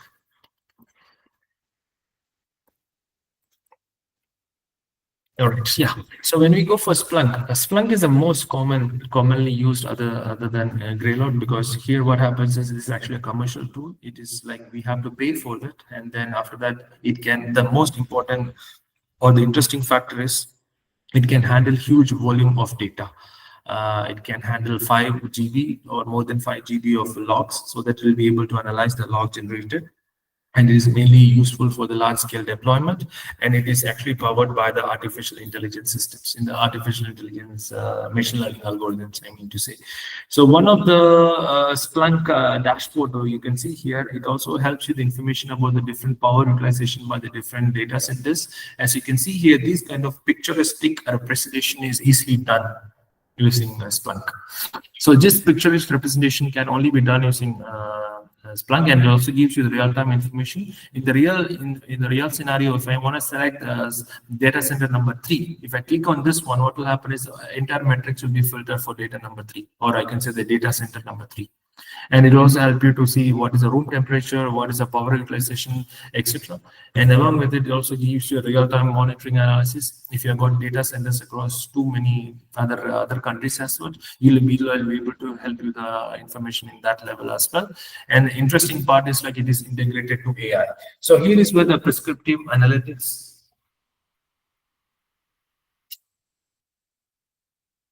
Here is where the prescriptive analytics will come into picture, where we actually use the generative AI. So using the generative AI, it will help you you can ask some question to the Splunk AI assistants. So it will like give me the number of logs in an index. Rather than we going for each and every KPI and understanding the data of it, we can ask a question directly towards it and give you the information right away using the generative AI. And then we do have the popular, the next one is about observability. So in observability concept, right now we all spoke about monitoring, we spoke about logging, and now it comes the third part of it, observability. In case of observability, what happens is like it actually uses a kind of an approach. We can understand, okay, using monitoring system, this has happened. Using the trace files and the log files, we can also understand that these are the options that we did, that this is what has happened. But this will also help you to understand the internal storage of system. In the sense, like it will give you an insight. At the same time, it will also give you an information about how the metrics and the logs and traces are being collected. And then it gives you an information about all of the systems that have been performed in the infrastructure level, or I can say in the landscape, but it will also tell you the information what you should take care of, in the sense like if the metrics are behind, lagging, or maybe I can say that the CPU utilization is pretty much high or low, what are the different steps, or the system will automatically recommend you what are the different steps you should take care of. So when we go for observability, we have got minimum set of I can say the implementation of observability. So as you can see here, when we go for the observability, or I can say the main concepts of observability are these three, which speaks about metrics, logs, and traces. So metrics speaks about what has happened, and it has actually gives you an aggregated information, and the logs has tell you like why it has happened, and it actually helps you the information about the different events. And when we go for the traces, it will help you with information like what exactly or where it has been happened, whether the problem has happened at the network level, or the problem has happened at the server level, or in the application level. So these are the different pillars of observability, and using this observability, you'll be able to have a greater control over the complex architecture systems. So monitoring and tracing is well and good for a minor set of systems. In the sense like you've got one architecture or two different architecture cloud of it, it's well and good. But observability is really, really required in the DevOps concept. It actually understands, or it keeps an eye, or I can say an eye watch over all of the applications in the whole DevOps concept to make sure that everything is working perfectly as per the standards. And then it's mainly used for the complex architectures in the cloud. Sometimes like when we have got a monolithic cloud, whether we have got one business layer, one everything on a one single cloud, we can also utilize it. When we go for the microservice architecture, also this is being done. So here what happens is like everything is based on a one single cloud. We'll be able to decode it and understand. But here what happens is like here we do have host-based distributed cloud, multiple microservices are also there. Here also we'll be able to analyze it. But there are certain situations where everything is highly distributed, where some Docker is in some application, Progress SQL is in another one. We are getting connected to the Kafka, and again we are also getting connected to a couple of other microservices. It becomes highly difficult for the IT administrators to to understand what is happening in the entire infrastructure. Here is where the DevOps, or I can say the observability in DevOps, is mostly used. But these days in the real-time projects, all of these projects or all of the projects are going for this kind of a highly distributed environment to have a reduced cost as well as a reduced time frame. All right. So moving on, we also need to speak about what are the need of observability. And if you could see here, the logs and matrices that we are collecting are not really enough. As I told you, the logs and matrices are really required in the early stage, but if we don't collect it, it's going to be a disaster. But only the logs and metrics are not only required. We also need to understand what are the root causes of it. Then we also have to need of observability for the manual monitoring, in the sense like we cannot have every time a kind of a monitoring setup done every time. And also whenever there is a root cause has happened or any kind of problem has happened, we cannot have every time an alerting mechanism on the email. If that is the case, we can have hundreds of email. It becomes difficult for the users to understand what exactly is a problem or create the problem. So this is where we need to bypass the logs and then directly go to the observability concept that we have, and that will help you to have a better collaboration, and it also help you to have a reliable performance of the entire DevOps concept, right? And then how are we going to implement observability? I'm going to run you through the slides of it so that you will be able to go through it later on also. So here we speak about the major thing is about the instrumentation part. So this instrumentation are the one that will collect this telemetry data from a container, or maybe from a service application, or maybe from a host. And then it also speaks about the data correlation. Is speaking about after we collect the data, it has to be connected to the data processing purposes. And then we have got the incident responses, where we have got multiple incident management and other technologies as well. And other interesting part is AIOps. AIOps stands for artificial intelligence operations, and then it is mainly used for the more complex systems, landscape systems, where we depend on the machine learning algorithms as such. So observability as in a whole, as you can see in the screen, we have got an incidents reported, maybe monitoring and logging tool. We are going to depend on AI ops. We're going to depend on the instrumentation cluster that will have got this telemetry data as well as the application host level data. And then after this, data correlation is also been available for the observability. So here observability, what happens is like here we have the tools. The Grafana tool, which I told you earlier, is also a very much useful or primarily used tool for observability. So this Grafana tool itself is enough for the entire DevOps project to make sure that they are going to run smoothly as in a part of it. So then we have something called as AI operations. So AI operations. Here is where the artificial intelligence will come into picture. As you can see in the screen here, every time when a monitoring happens, we have got a service tax into picture, and we have got this machine learning and the big data into place. This machine learning is the one where we can train the data or train the algorithm. For example, whenever there is a monitoring, we will feed this data into this particular algorithm, and this algorithm will help you to provide you the results of automation and what could be the cases that can go wrong. So as you can see here, current environment is too much complicated, and the data is spread across multiple microservices, containers, and hybrid systems. It becomes difficult for the IT operations to understand where has it actually gone wrong. Here is where the machine learning will come into picture. We will train the system, train the algorithm every time, so that the algorithm is pretty much robust, and this will help us to automate various tasks. So this automation task is really required right now, because we are going to depend, or we're going to reduce the dependency on the people, so that every machine will be able to cater its own software needs, and it will be able to run its own. All right.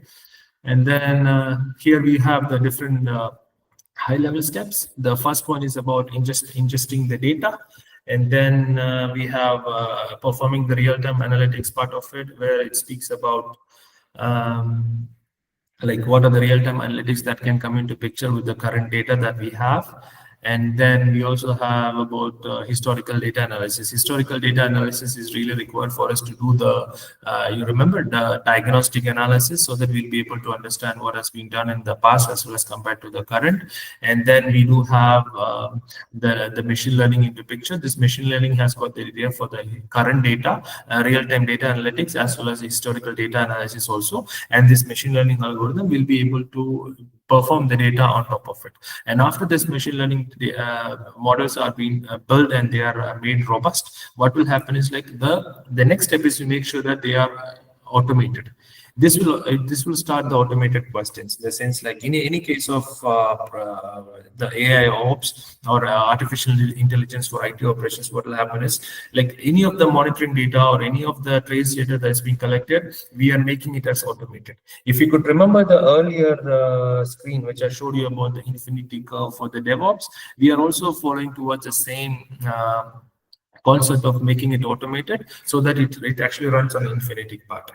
So every time we gonna go for the sprint 1, sprint 2, sprint 3, we're gonna make sure that our applications are pretty much improved from the previous sprints. So this is what our entire DevOps concept is coming into, or are aligned to, so that we are every time when we go for the multiple areas, so that we are going to improve from the previous one.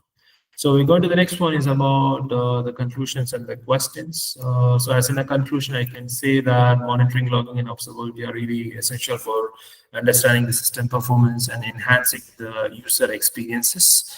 And then it also helps you with the best practices and how efficiently we'll be able to deliver the application and the software delivery. And then it also helps you to understand the real-time visibility of the data as well as application, to make sure that we don't have any more cyber attacks or cyber threat or anything like that. So overall, everything is leading to the better customer experiences and increased operational efficiency, in the sense like when all of these three, logging, observability, and monitoring are in place, and when we're going to implement the best practices that we discussed, and when we're going to have the real-time visibility of what is happening in the data, so everything will eventually lead to a better customer experiences for the end customer as well as the client. And also internally, when we're going to go for the development team, software development team, it will also help you for increasing the operational efficiency as such. So making sure that if we can go through all of these three major elements, what are the different monitoring, what are the different logging tools and observability tools that we are into place, we can be able to achieve everything, as well as the customer experience, as well as the increased operational efficiency of it. So that's all I have planned up for today. Now, if you've got any questions, please feel free. Sorry, I hope I was able to provide you the best information. Please feel free for any questions or any areas where I need to, so that I can help you out. Hello, sir. Good evening, sir. Hi, Priya. Good evening. The session is very much informative, sir. I'm having some couple of doubts with you. I mean, I need to know some clarification regarding. You have telling about Graphene, GRAFENA, that tool, sir. Inside that, CloudWatch is inbuiltly available? Yeah, CloudWatch is inbuilt available for Amazon Web Services. And when we go for Grafana is for more complex systems. In the sense like some of your applications are running on Azure, and in order to get you this data for Azure is from a different source, or maybe from another on-premise system, because of your security and all those concerns. So Grafana is the one that will help you to understand how well is your Amazon or your AWS systems servers are up and running. At the same time, it will also help you to understand the monitoring part. I can say the integration part, because the AWS application has to collect the data from an on-premise system, right? So if there is going to be any kind of a network latency, this will be a problem for the end customers, right? So in such kind of situations, Grafana is coming into picture. But if you want to rely only on AWS Watch Cloud, that is also enough. But your application needs to be relied only on AWS. Okay, I am having some, I'm lagging some clarity behind that. I mean, I don't know how, I'm very much new to CD and CI pipelines. I don't know the term I'm using is correct or not.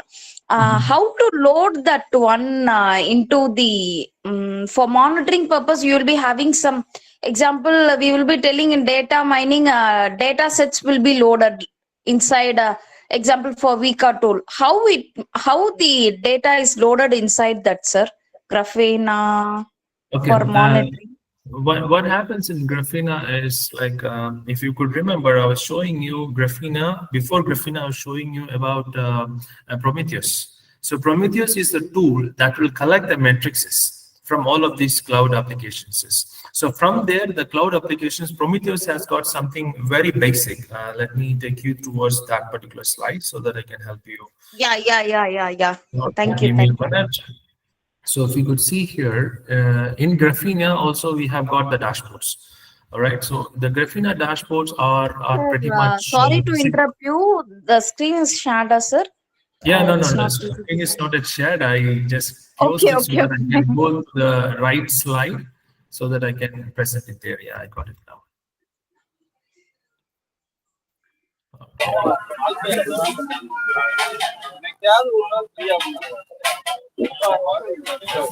பெங்களூருக்கு போறதை நினைச்சாலே நமக்கு வயிறு அடிவேரெல்லாம் வலிக்கு. I'm sharing the window. Okay. Priya, if you could see here, this is a Prometheus. I'm trying to explain here in the slide is about the Prometheus data with Grafana. All right. I hope you Yeah. can see the screen. Okay. So here, if you could see here in Prometheus, I'm going to try to load the CPU load data. I would like to say that this is system CPU load, and this is how the basic chart will come into picture. But when we gonna connect this Grafana into Prometheus monitoring tool, the Grafana is mainly for creating interactive charts. Suppose like if you can see here in the top right corner of the screenshot, I have said that for the last 5 minutes, I would like to refresh and see what is the current data or how Yeah. is You my. were explaining about that health data for last 5 minutes. Yeah. So such kind of features are available. And if you could remember in another slide, I also showed you about this, the map feature. So that will tell you about where are the pitfalls, or I can say how are the customer metrics is aligned.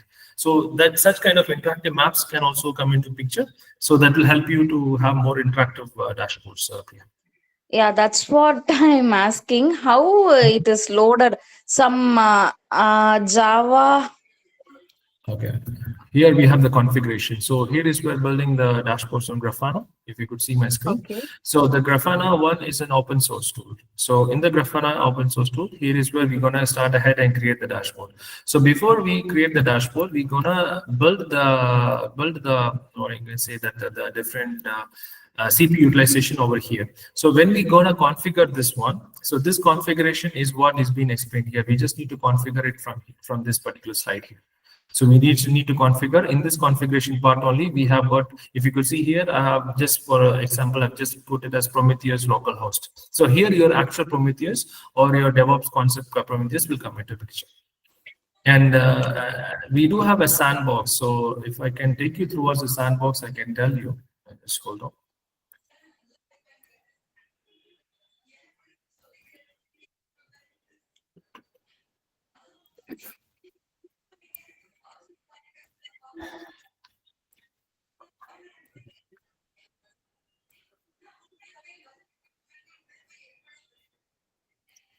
I'm taking it to the sandbox. Share. So this is the sandbox, and I'm showing you the one is a free version. As I told you, because of the data confidentiality, I will not be able to show you the real projects that we have. So this is a Grafana sandbox. So if you see here, let me take any of those one.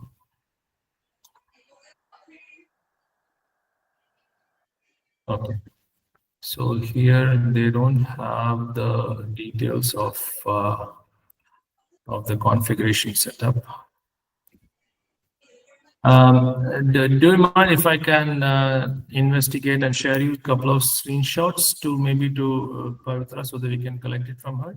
Because this question is mainly towards oriented towards the data integration and the system integration part, where we need to tell you like how Grafana is going to be connected to. So what are the different ports and what are the different essential elements that needs to be connected to?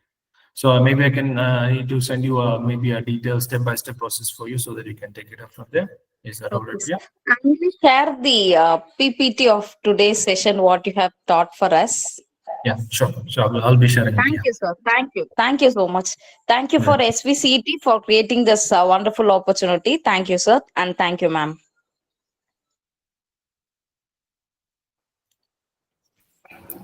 Thank you, ma'am. Mhm. Handal, ma'am. Yes, sir. Thank you, sir. I would like to extend our heartfelt gratitude for your outstanding presentation, sir. Thank you. Thank you, madam, and thank you, everyone. I can see that there was some questions that was raised earlier. Sorry, I'm seeing these questions now. So maybe maybe I can address these questions later, or I can help you with it. And I can also see that what are the sources and what are the best practices on the tools. So what I'm going to do is, like, along with what I have shared, I'll also include one more slide that will give you the information about the real-time practices, as well as the tools and the links that you can refer to. And using that links, you'll be able to further analyze on top of it. But if you see, the primary concept of DevOps is this one, where you have to make sure that your current real-time systems are aligned towards this process. Let me once again share my screen. Sorry to hold. So this is where we stand. So whenever we go for this DevOps, okay. Am I sharing the screen? Can you see my screen or no?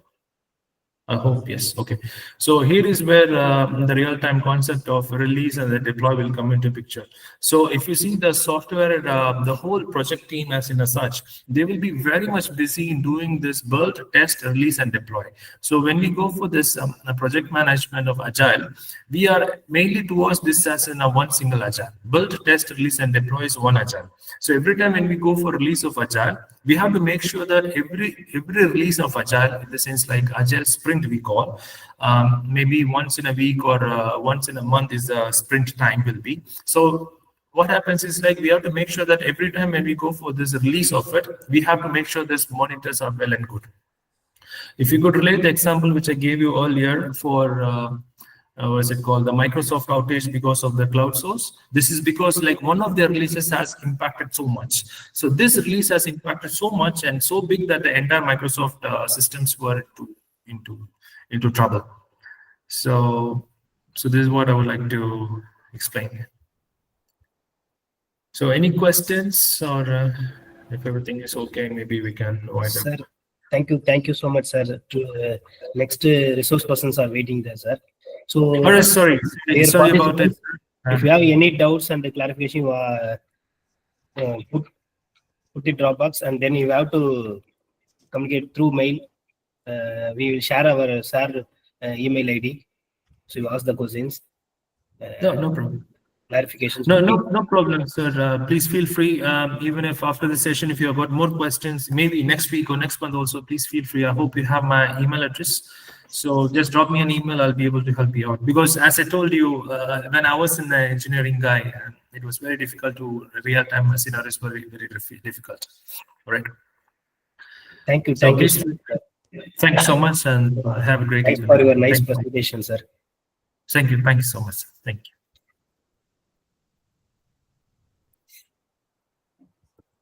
Sir, without any delay, I request Dr. N. Balaji, sir, introduce our next speaker, Dr. Puducherry Vasan, to our participants. Sir, please. Good evening, Balaji, sir.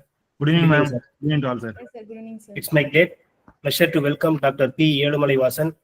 He is an assistant professor in the Department of Data Science and Business Systems at SRM Institute of Science and Technology, Chennai. With over 15 years of experience, he specializes in deep learning, machine learning, and blockchain technology security in cloud computing and networks. He holds a PhD in Information and Communication Engineering from Anna University, along with MTech and BTech degrees in Information Technology. He has made significant contributions to research publishing extensively in national and international journals, and also organizing conferences and guest lecturers. He has also mentored over 35 UG and PG projects with a strong focus on cybersecurity, artificial intelligence, and blockchain. He is establishing himself as a key academic figure in an emerging technologies. I welcome you, sir. I would like to hand over the session to you, sir. Kindly take over, sir. Thank you, Balaji. Am I able? Am I audible? Yes, sir. Yes, sir. Yeah, okay. Thank you.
my screen share.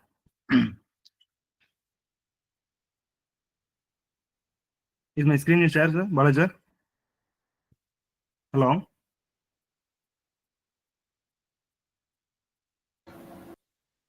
The screen is not visible, sir. Oh, Yes, sir. Yes, sir. now, sir? Now it's okay, sir. Okay.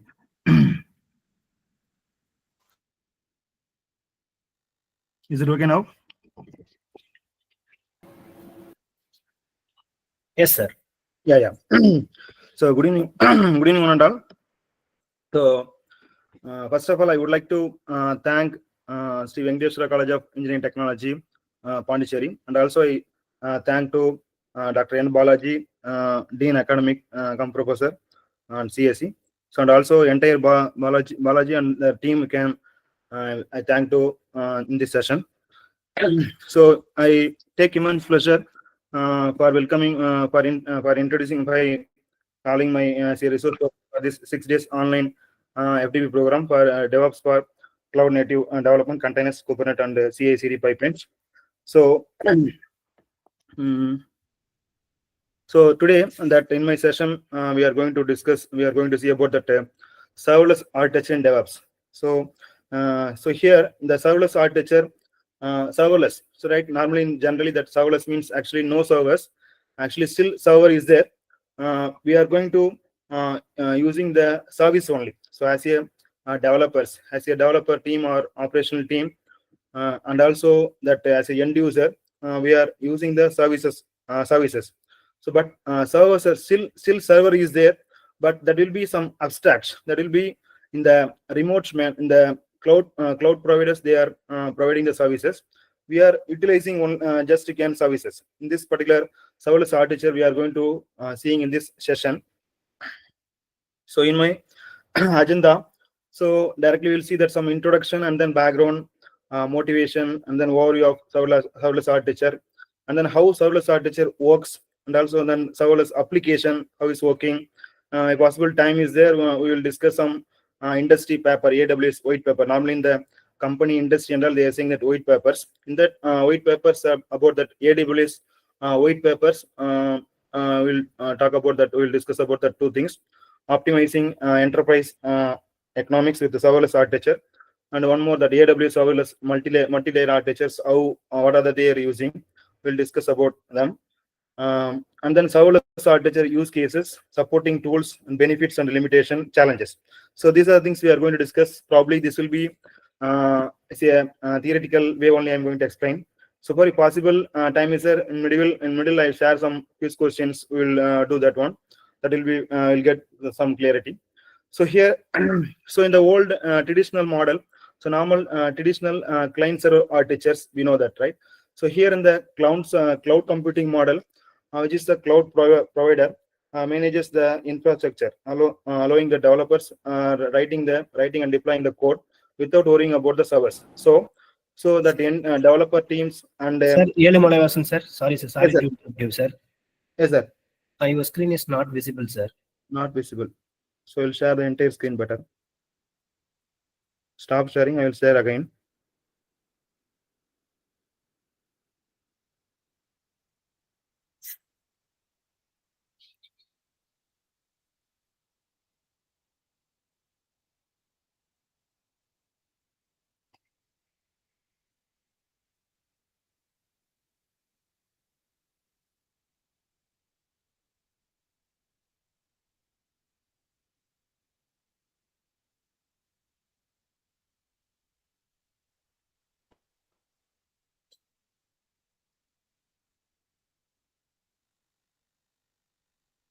Is it now? Now it's sharing. Loading, Balaji, sir. sir. Now sharing, yeah? Shareable? No, sir. No.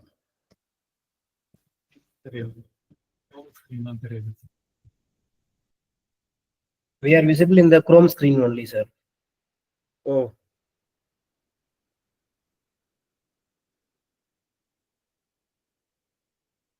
So better I will give the entire screen.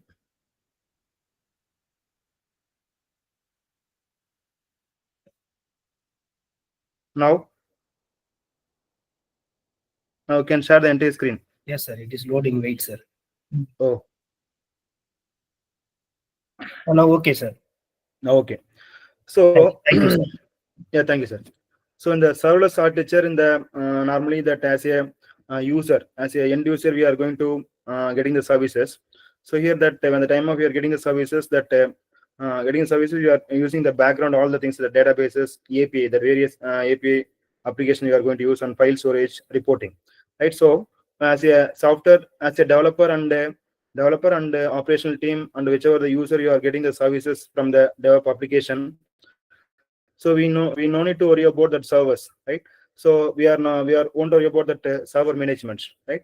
That server everything you can providing by the third parties, the various cloud providers. They are providing the server, so they are providing the server utilization, right? So server management and all, that is no need to worry. So we are, as a software developer, developers, you are writing and deploying the code without worrying about servers, right? Once you can develop the code, that will be can configure in the develop various platforms, that you can able to get the services, you can able to set up and deployment easily, right? So here we are, as in this normal that cloud computing model we know, right? Instead of provisioning and managing virtual machines or containers, and developers that creating the functions and small units of works, everything you can triggered by the HTTP request and database engines and the file uploads, that will be can do it by the normal way.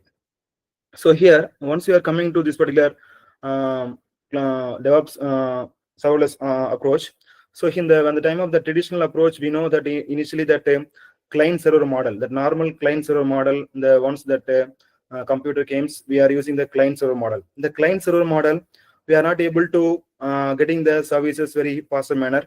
So any organization or management or any of the people, when the time of you are going to do the client client and server model setup, so they itself we are going to maintaining everything, right? So that server you can maintain by the organization or management or whichever the people we are going to setuping that client server model, we are they are keeping the all the informations, right?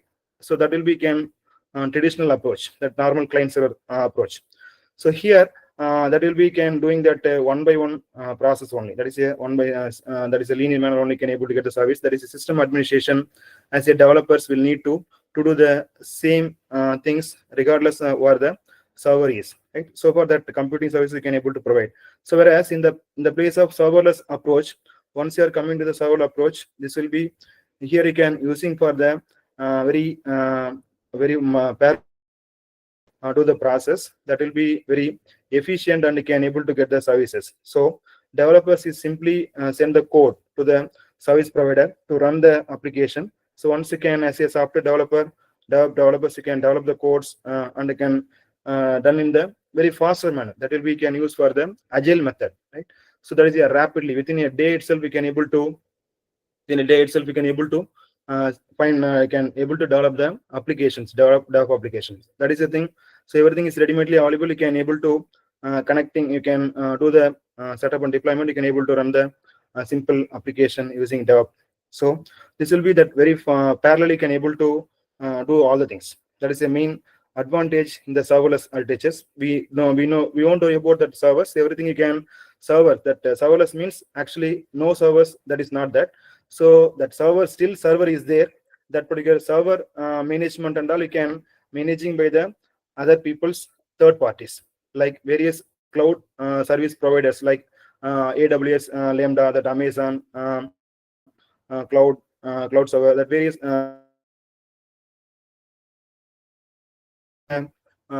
companies you are going to providing them managing the service. So here coming to the introduction part here, DevOps, in the context of DevOps, that serverless architecture bringing the several advantages. So far only we are going, once you are using the traditional approach, that various problem you are going to face, we are not able to get the service very faster manner. So far you can, in the serverless architecture, we are reduce the operational overhead, right? Since you are going to all the backend servers infrastructure, everything is abstracted. We know that normal that platform various services is there already in the cloud computing model. When the time of you are going to using this particular serverless architecture, we no need to manage the server management, right? Everything you can maintaining by the backend. So don't worry about the managing and scaling the servers, reducing the complexity of deployment, pipelines and operations. And also once you are coming to the scalability, so at this stage you can able to a number of people you can able to access the service. That is the main thing, that scalability. Servers platform automatically scale based on the demand. So here you are going to on demand, right? So cloud means already on demand. So but here when the time of you can requesting, so how many number of requests you can requested by the people, for that only you can pay the money and you can able to get the services, right? So allowing applications to handle the varying levels of traffic without manual interventions. That is a main advantage. Scalability is there. So and then cost efficiency.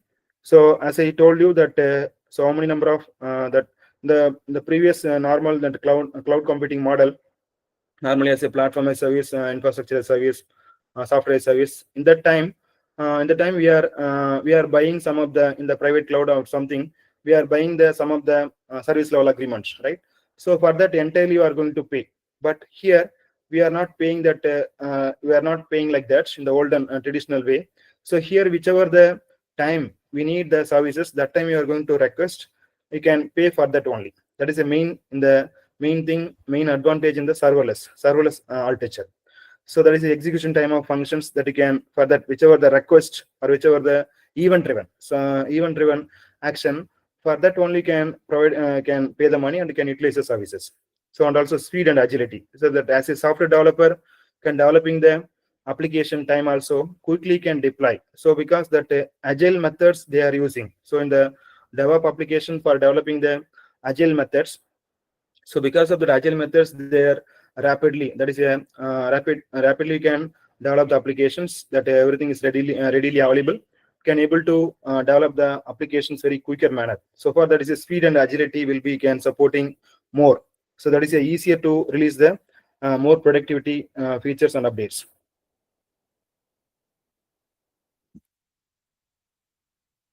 So the background, once you're coming to the background, that same actually in the serverless architectures we are going to responding the increasing complexity. So normal traditional way that various computational overhead, so right, that will be that the complexity can reduce to here, that is a increasing complexity. So increasing complexity can overhead and managing traditional server based infrastructure. So far that evolution of infrastructure that will be in the when the time of that traditional way they are using normal own infrastructure they are used, and virtual machines they are all used in the cloud. So as you know that the infrastructure as service platform and the software as a service and all initially we are used in the cloud computing. So still the services is you are using here. Still more we are going for one more step ahead. So that place that time we are going to use function as a service and background as a service that we will see here. So that particular cloud service providers like AWS, Azure, and the cloud, Google Cloud, various cloud service providers they are providing the server management, right? So here once that coming to the serverless computing, so here they are using the that is the abstraction, that all the server management and all we don't know, that even more abstraction and automation, everything will be automatically can do the process. That is a serverless computing. So that will be can introduce initially that AWS Lambda, that is a first widely used serverless offering that you can provide by the Amazon Web Service. So and also here you can providing the developers only write the functions that perform specific task, and also can providing the functional features. These functions are executed in the response to the triggers. That is a trigger or event driven, right? So that is an action or some of the messages, event trigger process you can once you can trigger that you can providing for that only can provide the service. That is the main thing. So automatically can provision and also scaling the resources needed to run those functions. So still that in the background that serverless and DevOps. So as we know that CI/CD, right? CI/CD pipelining that will be can supported very well manner, right? So promote automation and combined practices, continuously integration and continuous delivery, right? Already this particular CI/CD that various resource person, you can explain clearly, right? So the infrastructure is abstracted away. So you can continuously, you are going to integrate and continuously very faster manner you can deliver the productivity. That's the thing. So, and also here you can using for code and logic, that will be can no need to worry about that server background scaling. So that developer, you can develop the code and you can send to the setup and deployment, you can able to do easily. So an automation event driven, right? Automation that everything will be automatically can run. That is independently can getting the services, right? Event driven, that is a event driven approach. That is a important one. So that like event handling, right? Whichever the query or whichever the request you can made it, for that you can only can getting the services from the backend, right? That is a scalability. So at this stage you can able to a number of people you can able to get the services, the elasticity and the cost efficiency. Already I mentioned that cost efficiency, that will be very less cost. So here you can consideration some of the considerations, some of the limitation also is there. So we'll discuss here. So here the benefits in the sense that consideration challenges you can use, that cold start latency. Actually, when the time of your people you are going to accessing the services, but sometime that cold start problem will come. That is maybe that is a limitation. But that will be cold start problem in the sense that when the time of your user or developer you are going to user you are going to requesting some functions, means that time their function they are not able to run. So because that infrastructure we are not providing, that infrastructure you can provided by the third party. So far this particular cold start problem is happen sometime. That means whichever the application or whichever the services we are going to request, that particular service sometime we are not able to provide by the provided here.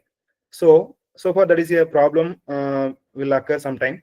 So but nowadays that cloud providers and are very very well and good, they are provided, they are mature. So far that particular cloud latency, cloud start latency also somewhat more reduced, and vendor lock-in, that is one of the limitation will come. So vendor lock-in, whichever the so that product, so we are dependent. Vendor lock-in means that people we are going to depending some services, some software, some products from depending some of the people. So once that particular people you are not delivering in time, means that will be we are not able to proceed some next level. That is a problem. Monitoring and debugging, so and then state management. So these are some of the consideration will come. So once we are coming to the motivation, so why build serverless application? That means, so here that benefits from fully managed services. That will be fully managed services. You can getting the services. So far you are coming for the serverless application, right? So serverless application, still I'm going to give the more thing. So nowadays that if suppose you can safer that Ola we are going to use, right? So we are not maintaining the car or any taxi, but we are getting the services whichever the time we need the so some one place to other place we want to move, the transportation we need, means just we can book the car and you can that reasonable cost you are going to pay and you can utilize the services. But we are not having the I'm not having the car, or you are not having the car, but we are getting the services. That is the thing you are going to do in the serverless. When the time of we need, we are going to requesting some services, we are utilizing some of the services. That is a simplest example. So for all the things you can, all the service provider you can maintaining the service. So we don't worry about the server management, creation, configuration, whatever the server configuration we are going to do, that we don't worry about that. So far that is a easily you are going to build this particular things. That is the main thing. So there is a scale flexibility, this is scalability. So you can able to get the services and number of people at a stage, a number of people you can able to. So one pay for resources use, right? When the time of we need, pay and use go. That is the thing. One pay for resource you use, right? When the time of you can need, you can utilize. Enhance developer productivity. So obviously you can develop applications, you can developing in the faster manner. So using the agile methods, so that agile methods you can able to producing the very faster manner. Within a day it can able to developing some simple application, right? Seamless connection, you can able to get the services very faster manner, right? Develop intelligent apps, right? You can able to get developing them very like intelligent agents using the artificial AI, using the AI techniques. We can able to develop the intelligent apps we can able to develop, right? So some more information and motivation. So here so far, once you are coming for this particular serverless architecture gaining popularity. So we are coming for the reduced infrastructure management. That is the important thing. So developers don't need to worry about provisioning, scaling, and managing servers. So far, you can this will be can very easily can develop the code, and you can set up and deployments that end users you can able to get the services easily. That's the main thing. Cost efficiency already we have discussed. Pay as you go. When the time of you can request something, whichever the request you can request it by the user. For that you can provide the service. That is so far you can cost efficiency is very less.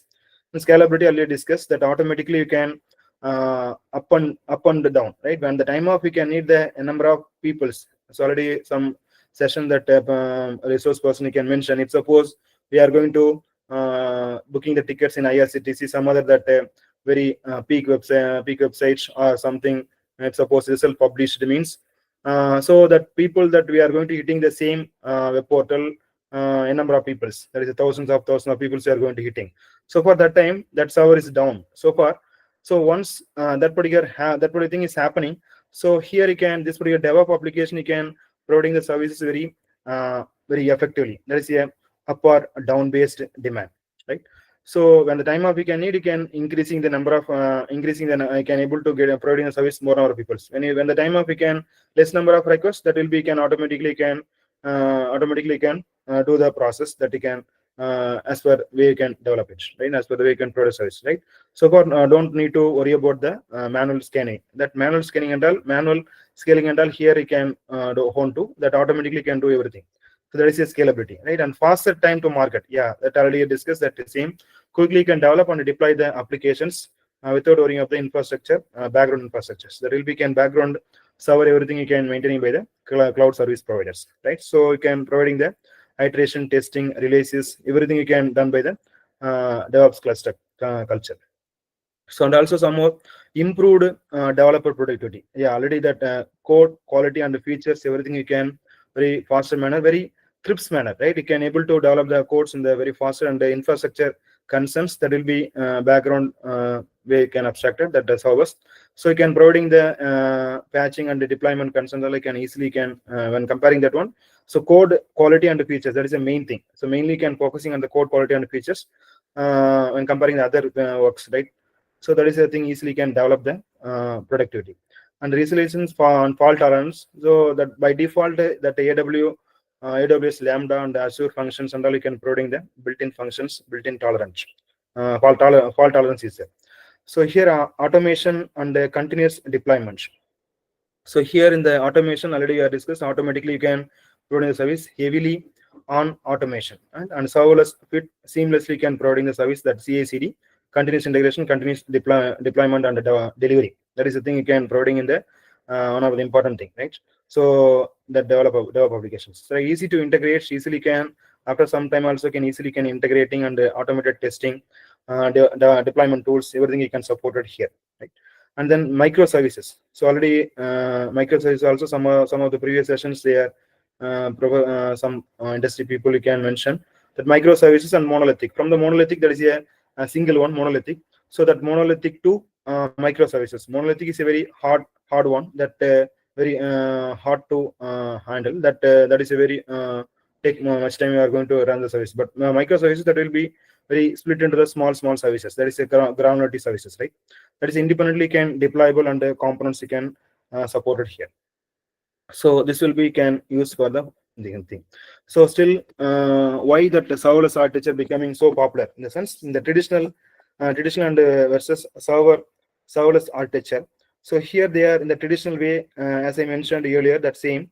So in the olden the normal client server approach, client server model.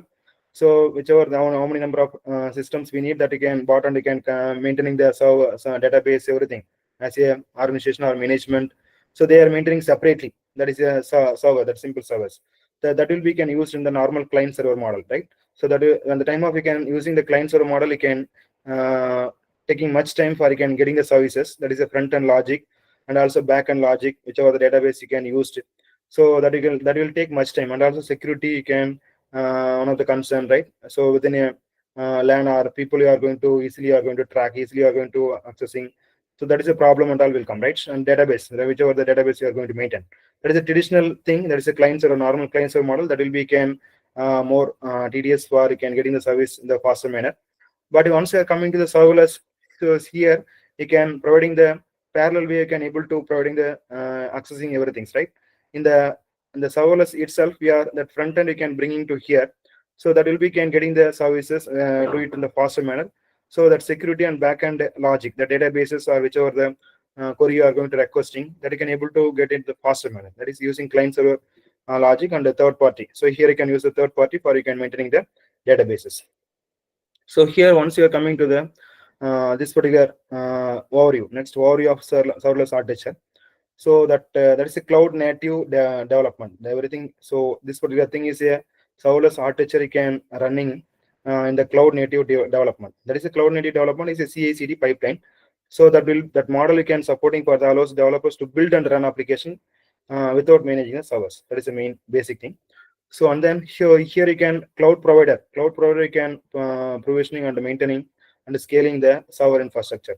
And also here you can maintaining the containers. One other thing is containers for deploying the setup and deployment. You can use the containers. So next after the containers you are using the serverless information. So here you can serverless applications respond to the demand and automatically scale up and down when the time of you can need it. When the time of you can need it, you can do the process, right? And then public cloud providers. So normally in the public cloud providers, you know that public cloud, private cloud, hybrid cloud, right? In the public cloud providers, we are using the on-demand where initially they are used in the cloud computing model, right? So that time itself, we are going to use a event-driven execution model. That is a base for you can going for the serverless architecture. Once you are going for the getting the clear points before going to the serverless architecture, we get to know about that event-driven execution model, right? So everything this will be can function sitting idle. That does not cost, the cost will be less. So far, that is a event-driven computation. That is an important thing. So before going to the serverless architecture, we must know about that event-driven computation. So in the event-driven computation, that is a normal event handling. So initially, what we are doing that event handling or even whichever the trigger or whichever the click or whichever the mouse even listening. So that particular thing we know already, right? So that event-driven based on the whichever the query, whichever the request you can request it by the end user or client. So for that you can executing the service, right? So event-driven computation is an architecture pattern that emphasizes action. That is any action or any trigger once you can make for that trigger or for that trigger you can take the decision making and then you can provide the service. So that is a thing event trigger. That is a response based on the reception of events, which event you can make, which event you can action scheme that time, right? So that is this pattern promotes loosely coupled, right? That is a loosely coupled and autonomous. So everything you can support it here, that loosely coupled services and ensure that a function executes only when it is triggered. That is the thing. When the time of you can trigger it, that you can execute that particular corresponding task. So and also can encourage developers to think about types of events and response a function needs in order handle to these before programming the function. So once you are coming to the serverless computing, so here you are going to use, you must know about. So once you are coming to the serverless computing, so as we all know in the cloud computing model, initially we know that infrastructure as service, platform as service, software as service. So once you are coming to the serverless, so that particular infrastructure or platform, still you are going to one more step, that is a function as a service and a backend as a service. Main two things here you are going to role play. So far you are doing the serverless computing or serverless architecture. In the serverless architecture, this particular serverless computing is mainly supporting, right? So far that we know, we will see about that function as a service, right? And then so here that remove the need for continuously running the system. Remove the needs for continuously running the system.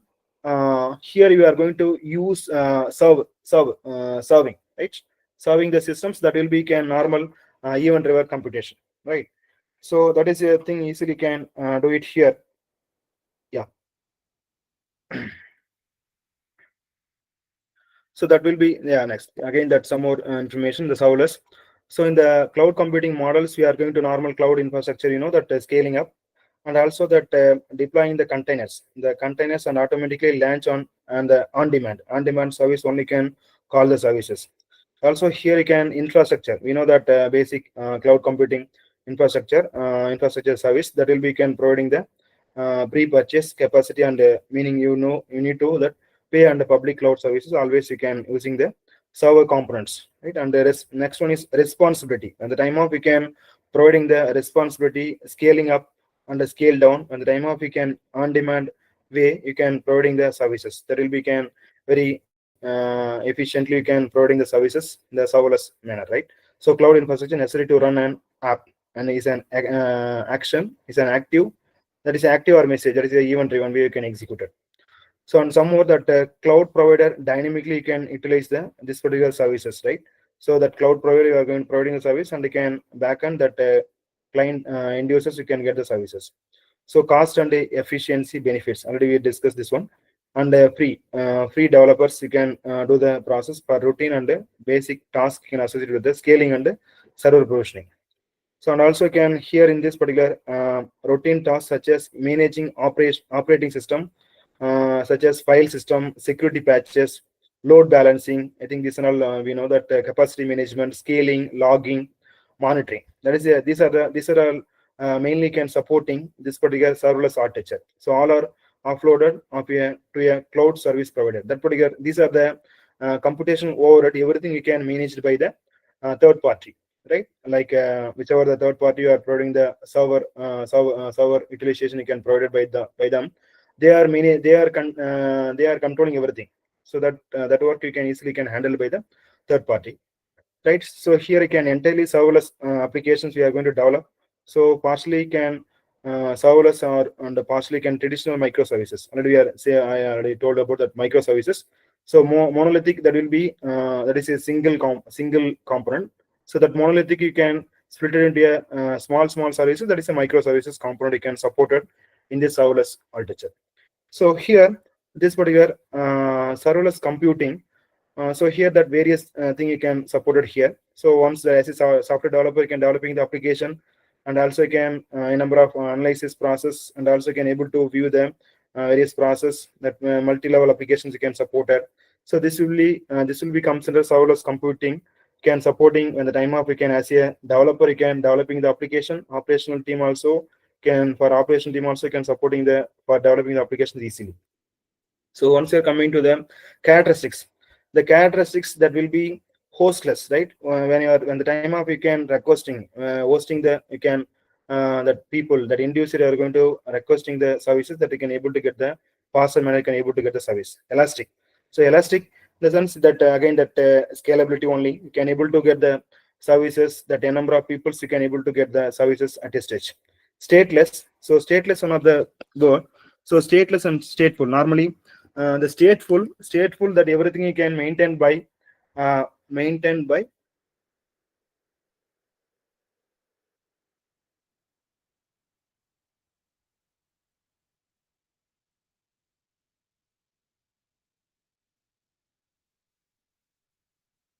wait.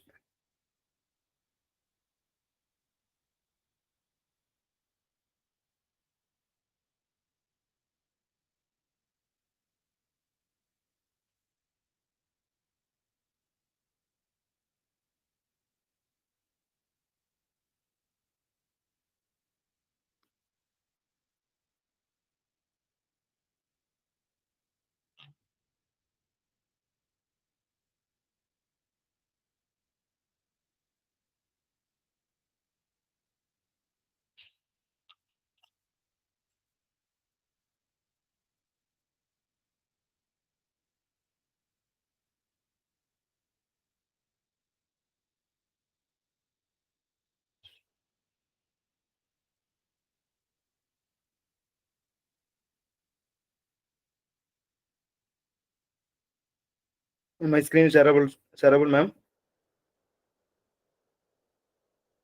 Balai sir, Hello, sir. loading. Yes, loading. Now, okay, Okay. sir. Yeah. Sir, 1 minute, sir. Yes, sir. I request all the participants kindly see your activity. Today we post one poll regarding our Dr. Milton Ganesan sir session to conduct by tomorrow at 5 to 6 p.m. or 9 to 10 p.m. I request all the participants to submit your polls. Thank you. Sir, you continue, sir. Okay. You continue, sir. Thank Okay, you. sir. Okay. Thank you, sir. So once you are coming to the characteristics that hostless, elastic, and stateless. That normally that stateless and stateful two thing is there.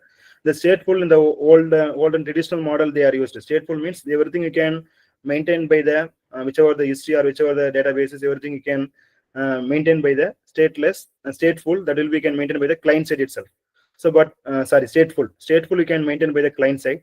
But in the stateless, we are not maintaining any history, any information by the client side or by the whichever the application you are going to use developing that people also. That I said the software developer or operational team or end users, we are not maintaining the information in the stateless. Everything you can maintain by the other side, that is a third party. So those whichever the people you are maintaining the servers, that cloud service providers, those people you can maintain the our information, whichever the people you are going to access the service, right? So event driven already we have discussed, that is a event driven, that is a normal triggering model, whichever the query you can request it, for that you can executing the services, right? Leo blocks that also very fast manner. Small blocks you can create it that will be can execute in service very fast manner. High availability, so very that is high availability that also you can getting the service very fast manner. And also used based cost, and that is a pay and use go, right? When the time of we need the service, that time we can use it. That is a pay usage based cost. So here, once you are coming to the cloud provider role in serverless computing, so this will be can use for the dynamically can allocate the resources, and also can on behalf that users you are going to deploy the code, right? And also here already we know that told you that the backend as a service, right? So backend is as a service, that is a API only. That normal that application programming interface, that is a backend as a service. And also function as a service. So in the function as a service, in the time of as a software developer is developing the code, that will be can different programming language they are develop the code, that will be can support it and the time of interoperability. So when the time of that as a end user, you are going to requesting the query from the different platform, right? Different platform, different ways, different organization, different way, different platform where you are going to request the query, that will be can executed in the background, that will be can supporting and can provide the service, right? And the time of we can requesting this particular function, whichever the query can requested by end user, that you can support it, in the programming platform, that is a function as a service. So that is a third party services. And also backend as a services, that will be like API, that is the application programming interface, the one that will be can do that, right? That cloud providers may offer authentication services and whichever the encryption decryption, that security also can providing here, and a high fidelity usage data, right? So here you can using for function as a service, that is the main thing. So most commonly are using the serverless computing, that function as a service, and backend as a service. This is a main important two thing. So right, so once that coming to the serverless computing, so here that we are using the low operational complexity, right? Low operational complexity in the sense, in the traditional approach we are facing that many problems, we are not able to get the services very faster manner. So far we are coming to the serverless computing and serverless architecture, that will be you are providing the services in the that reduce the complexity, right? And also, so once you are providing this one, that reducing the cost and also greater scalability, you can increase the scalability, right? And quick deployments, already we have discussed that quick deployment in the sense, here you can use the agile method. By the agile method, you can developing the application the very faster manner. Agile and rapid method you are going to using can able to productivity is more. And then no server managements. We don't worry about that server managements. Everything you can provided by the third party peoples, right? So far you can more flexibility. So we easily can do everything for you can developing team and operational team and the end users, right? So once you are coming to the advantages, some of the advantages of serverless computing, again that so here that lower cost, right? Once you can lower cost, already discussed on the time of pay and use. The pay and use you can get the service, whichever the query you can request it by the end user. For that you can further on you can pay the cost, pay the money, and you can get the services. Simplified scalability. Already I discussed that scalability will be high, right? Up and down. That both thing you can able to do. That is automatically can automation and the deployments will be can simplified scalability. That you can a number of people you can able to you can doing the getting the services at a stage, right? Simplified backend code. So that is important thing. One of the thing is mobile backend, right? One of the keyword, one of the concept is a mobile backend in the sense that is the heart of the functional programming. That whichever the programming is there, at the time of you are providing the function as a service, that mobile backend, one of the concept is that will be can simplified backend code you can support it very faster manner. That is interoperability you are going to supporting by the serverless computing, and improved time to production.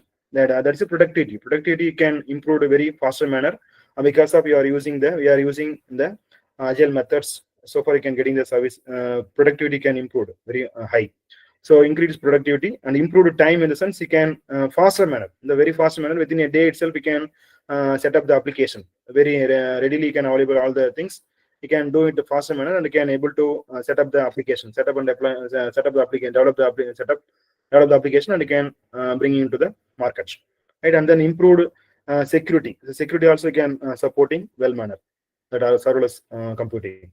So here that same again that Amazon Web Services you can providing the AWS Lambda, and also Microsoft Azure are going to these and all that cloud service provider. The cloud service provider that majorly the first one Amazon AWS Lambda, and the Microsoft Azure with the Azure functions, and the Google Cloud.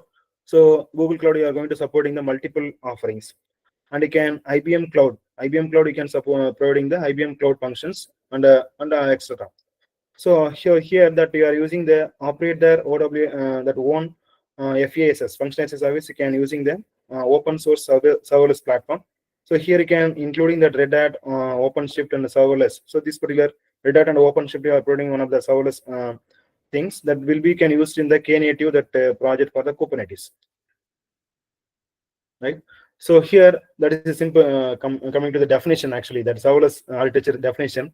So serverless architecture is a cloud computing execution model we know.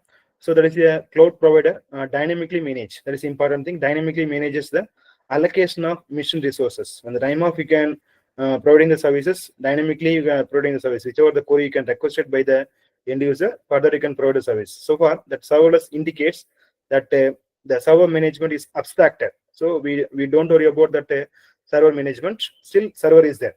But that's the main information. That background you can cloud providers you can maintaining the server everything, right? So far that in the traditional way or providing that platform as a service, that platform as services, now you can say that function as a service. That is important thing. So now we can go one more step we can behind, one more step we can come forward. Still that is a platform as a service. You can still you can evolve and you can use the saying as function as a service. Very well known. You can using this particular function as a service that will be can supporting well and good that will be using in the serverless architecture. So probably in that will be can develop initially that AWS Lambda in the year 2014. So keep it in mind this particular point: function as a service, backend as a service. There is a two information. So it does not mean that serverless architecture doesn't require service, but instead the third party managing the service, right? So they are abstracted away from the user. So these are the key components of serverless architecture. So that is a function as a service we have discussed. Then client interface, right? When the time of that client you can requesting for that client requesting, you are providing the service in the even that interoperability. They are using different platform, different ways. You are providing the service. That is that will be can able to support here client interface, and also web server on the cloud. So right. So in the suppose that we are accessing some particular portal, maybe that at the time of that result is publishing or some requirement you are going to applying, right? That web server on the cloud that you are going to maybe that also can providing the service in the fast manner, right?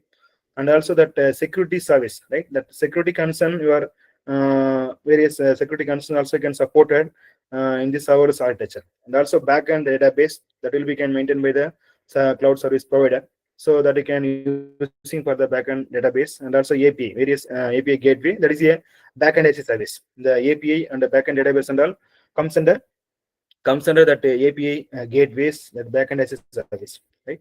So here again, that some more information in function as a service. So it's a cloud computing service that allows developers to run the code, in response and events without managing the server infrastructure. That is the thing already mentioned. So without managing the server infrastructure, we are running the applications. We are developing the application, and we can able to run setup and deployment. You can able to run, and also can doing the initially they are that AWS Lambda only can AWS Lambda and the Microsoft Azure, Google Cloud Function, and IBM Cloud Functions. These are the various emerging cloud service provider. You can providing this particular platform offering this particular scalability and also efficient execution in the serverless functions. Right. So in the backend as a service, so there are one more important thing. So here in the backend as a service, here you can using the cloud model that provides backend functionalities and also such as data storage, user authentication, right? So user authentication in the sense that is a security. So we need that normal authentication, authorization, and normal that CAA, confidentiality, integrity, availability, that various authentication services you can supporting. You can securely are able to accessing the service by the authorized people only. Right? Push notification that authorized people only can access the service or not, whichever the time you can requesting, that you can verifying by the push notification that you can inform to the respective user, right? End user. So enabling developers to focus on the front end, right? That is a thing you can support it here. So common BAS, that background as a service you can providing by the various service provider, that backend as a services you can provided by some of the organization like Firebase and the AWS Amplify, Backendless and the Kinway. So these are the organization you can providing the backend as a service, right? So the various backend operations you can integrate and seamlessly with the mobile and the web application you can able to do. So use cases, various use cases is there. So here you can using the use cases using that mobile apps with the real-time data synchronization, implementing user authentication and managing cloud storage, and also can enhancing the productivity and accelerate development cycle, right? So again, that same that function as a service we have discussed, that is a event-driven computing execution model, and also okay here that yeah.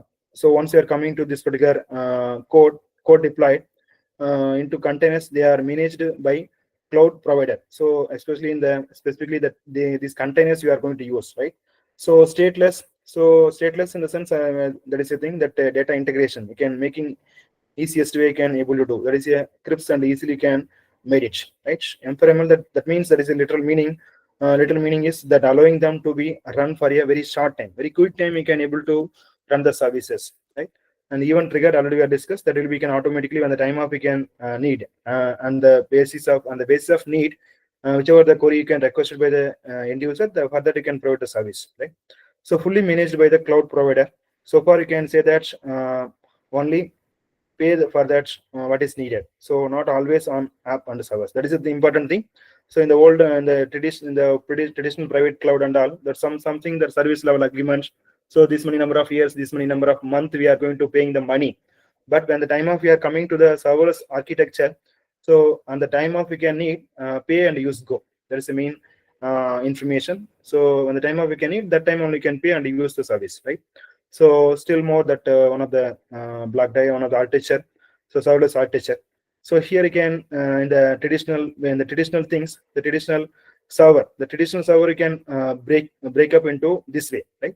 So here that the traditional internet delivered app as a client communicating with a long-lived server process that handles most aspects of the application logic. Normally, we are accessing in the application. Whichever the services, whichever the things we are going to accessing the application logic, right? So application presentation here, that no presentation, that presentation logic. So that normally in this particular serverless architecture, only 3 layers, right? So in the application tier, and then middle business tier, and the bottommost data tier, right? So that three layers probably. So application logic tier or application layer, right? The middle one, that business logic layer or business logic tier. Normally you can say that here tier, application tier, business tier, and data tier, right? That is the 3 things. So in this particular, in the traditional architecture, the traditional architecture, we are this particular application thing you can bring into the serverless. How you are going to split? You are going to very parallel. You can able to do everything. That is a very seamlessly, very faster manner. You can able to do all the things, right? In the traditional way. So once you are that one of the client, one of the end user, you are going to requesting something, that will be can do it by the one after the other. That will be take much time. So, but in the time of serverless architecture, once you are coming to here, so this particular thing is application flow control moves to the client. So once you are coming to here, you can get the do the process very fast manner. You can get the infrastructure logic very quickly. Once you are doing the authentication, parallel you can do the whichever the third party is there that you can able to access, and also you can able to read the data parallelly, and also you can getting the custom logic hosted in the based on the function as a service. So far this will be can using in the very parallel way. You can able to do the process, and when the time of you can requesting based on the request, you can able to get the service quickly here, right? So as you're coming to the progression, actually how it's coming to this particular serverless. So initially we know that the physical machine, normal client server in the physical machine, traditionally we are using the physical machine. That is a separate machine, that is a client server model. That will be can taking much time for you can getting the services. But after some time we are coming to the virtualization. So when comparing to the physical machine, that virtualization is somewhat better for your getting the utilizing the services, the virtualization concepts. After virtualization, we came to cloud computing method. So in the cloud computing method, and compared to the virtualization, that cloud computing somewhat more advantage for your doing the getting the services and all. We are using initially three things, that the software as a service, platform as a service, infrastructure as a service.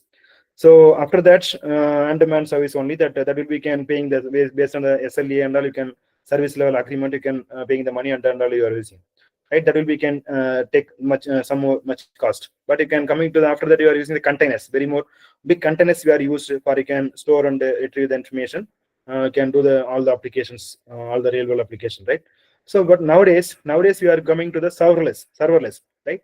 So when coming to the serverless, so this everything in the all the existing, this particular serverless will be very efficient or a very faster manner. You can able to do the getting the services, all the things, automation, independently you can work, right? You can cost less.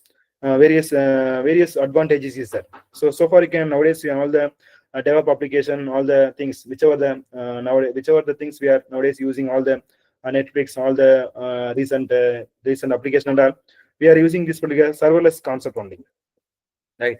So this particular thing, so in the that same again. So here that focus on business logic, one of the things, as I told you, that business logic is one in the middle. So business logic in the sense you are going to generate the service, right? So when the time of we can requesting that we are requesting the query in the application layer, right? Application layer. So in the middle, business logic is one for again generating the service. In the bottommost data layer, right? Data layer or data thing, for you can getting the database, you are accessing this database, and you can generate the service in the business logic, and you can providing to the services to the application level, application layer, right? Application logic layer. So far in the physical mission, initially that the physical servers we are going to use, right? So in the standalone system, that the traditional client server model, we are going to use normal 30 to 50 computers we are going to use in the LAN, right? So that will be can deploy in month, maybe can taking much time. That will be can using for live for years, right? So that is this in the y-axis you can take the stack abstraction, right? So and then you can use a virtual machine after some of the time. Virtual machine you are going to use, that will be can unit of scale, that will be mission, right? And again taking deploying time, that will be take some minutes, right? That is that how long will be you can weekly you can use, right? So that will be timing, right? So once you are coming to after that, you can containerization you are going to use, right? Here you can application level you can set up on deployment you can done. So maybe you can take some seconds you can able to deploy. But nowadays you are going to use the serverless, right? Everything is here server based, right? Physical machine, virtual machine, containers and all server based. Once you are coming to this particular thing, that is a serverless, that is a unit of scale, that is a function oriented, function as a service, right? That platform as a service, that still we are going to evolve now, function as a service, right? So deploying the some milliseconds itself, we can able to do the process, you can get the service, right? That's the thing. So again, still in the functions, various serverless functions like, so here that serverless is a microservices. Each function serves its own purpose, and also can use for the process independently, can able to do the functions stateless. Already mentioned the stateless. We won't store anything our side, right? As a software developer side or operational side, and the client side, we are not maintaining anything. That everything you can maintain in the service provider. The one who persons we are maintaining the server managements. Those persons you can maintain the all the client informations. So far, we are not maintaining anything our side, right? So each function cloud could represents one API method and perform one process. And also you can lightweight, scalable, very faster, right? Efficient, everything you can support it in this serverless function. Yeah, coming to this particular supporting various tools. So here you can using that normal. These are the major cloud service provider in this particular serverless architecture, right? AWS Lambda function, and then Google Cloud Functions, and then IBM, the Amazon Web Service that you can provide by the Amazon. Google Cloud Functions you can provide by the Google, that particular organization. IBM Cloud you can provide by the IBM. Cloud for that is a Cloud for one of the organization. So in the US, in California is there. So on Microsoft Azure you can provide by the Microsoft company, right? So far these are the major cloud service provider in the serverless architecture. Okay? Nowadays, this is the major tools you are going to use for you can developing the DevOps application, right? Serverless framework. So here you can providing the simplifies and deployment and management base. You can provide the service here. Lambda tools you can providing that very tools, and also can debugging and deployment very faster manner. You can provide it here, right? So again, this particular things, AWS Lambda service function only can initially can develop, right? So Amazon Web Service Lambda serverless architecture can initially first ever serverless you can develop with the cloud computing tool, and also this will be can initial one, and seamlessly can very integrated that you can get the services very good manner. And also Google Cloud Functions, this will be can use one of the largest cloud computing organization, and also very simple to use, very crisp manner you can able to do the process. In the time of you can set up in the cloud. Google Cloud Functions provide the services that are very simple to use and modify. Easily can tailor the specific needs. And also IBM Cloud Function also reliable and easily expandable, right? And also here you can this particular IBM product can like now IBM Boston you can use, right? So can be merged and with the other IBM products, everything nowadays like IBM Boston. And also that newly developed that cloud for workers, that is one of the cloud for organization you can develop this particular cloud service provider. So newly developed and serverless computing can gaining the momentum. So provide the functional platform. So you can using the function as a service that will be can seamless and migration of developing the developer apps.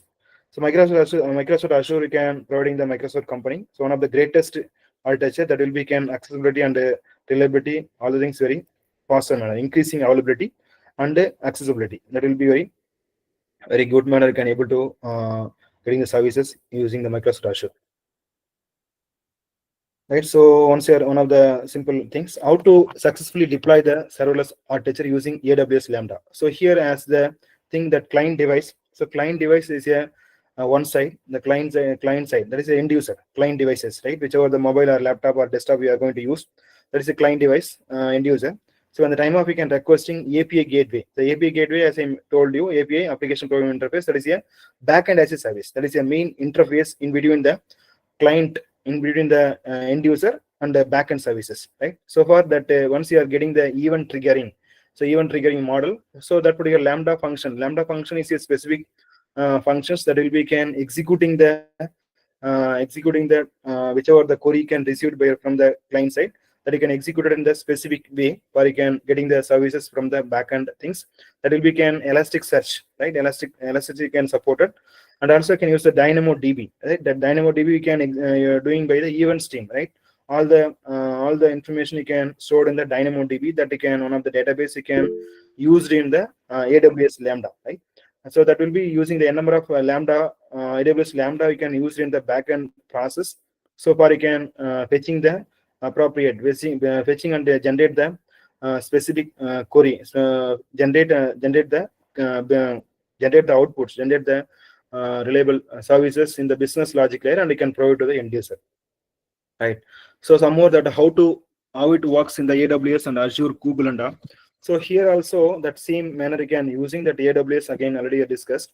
So here you can use in the backend that system, that end user, upload your code. Even the time of as a software developer, you can develop the code and you can do the setup and deployments, write a code, and you can Lambda code editors that you can doing in the sense you can set up your code and a trigger. So this particular code you can develop the different platform, Java or something, JS or which platform you can various platform you can develop the code, and you can doing the services. You can applying the AWS services, and you can HTTP endpoints you can use it.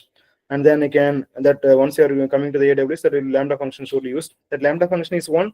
So that is one of the some specific set of ways you are going to do the process, the backend, right? So code under when triggered, when the time of you can trigger, right? The computing resources needed that you can get the pay and use, right? So easily can whichever the based on the query, based on the request, you can once you can set up a deployment that based on the server client query, you can able to get the service, right?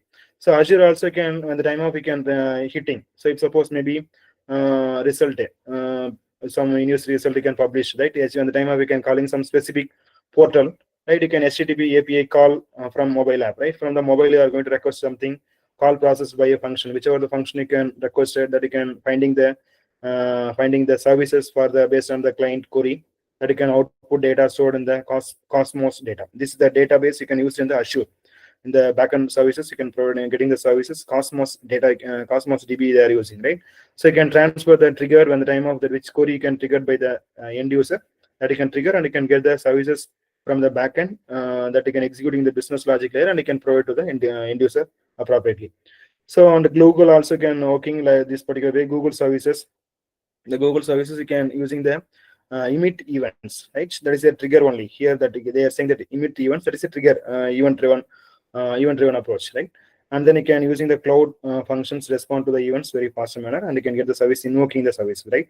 Normally that invoking that already we know that RMI RPC, that particular way you are going to invoke and get the services from the backend.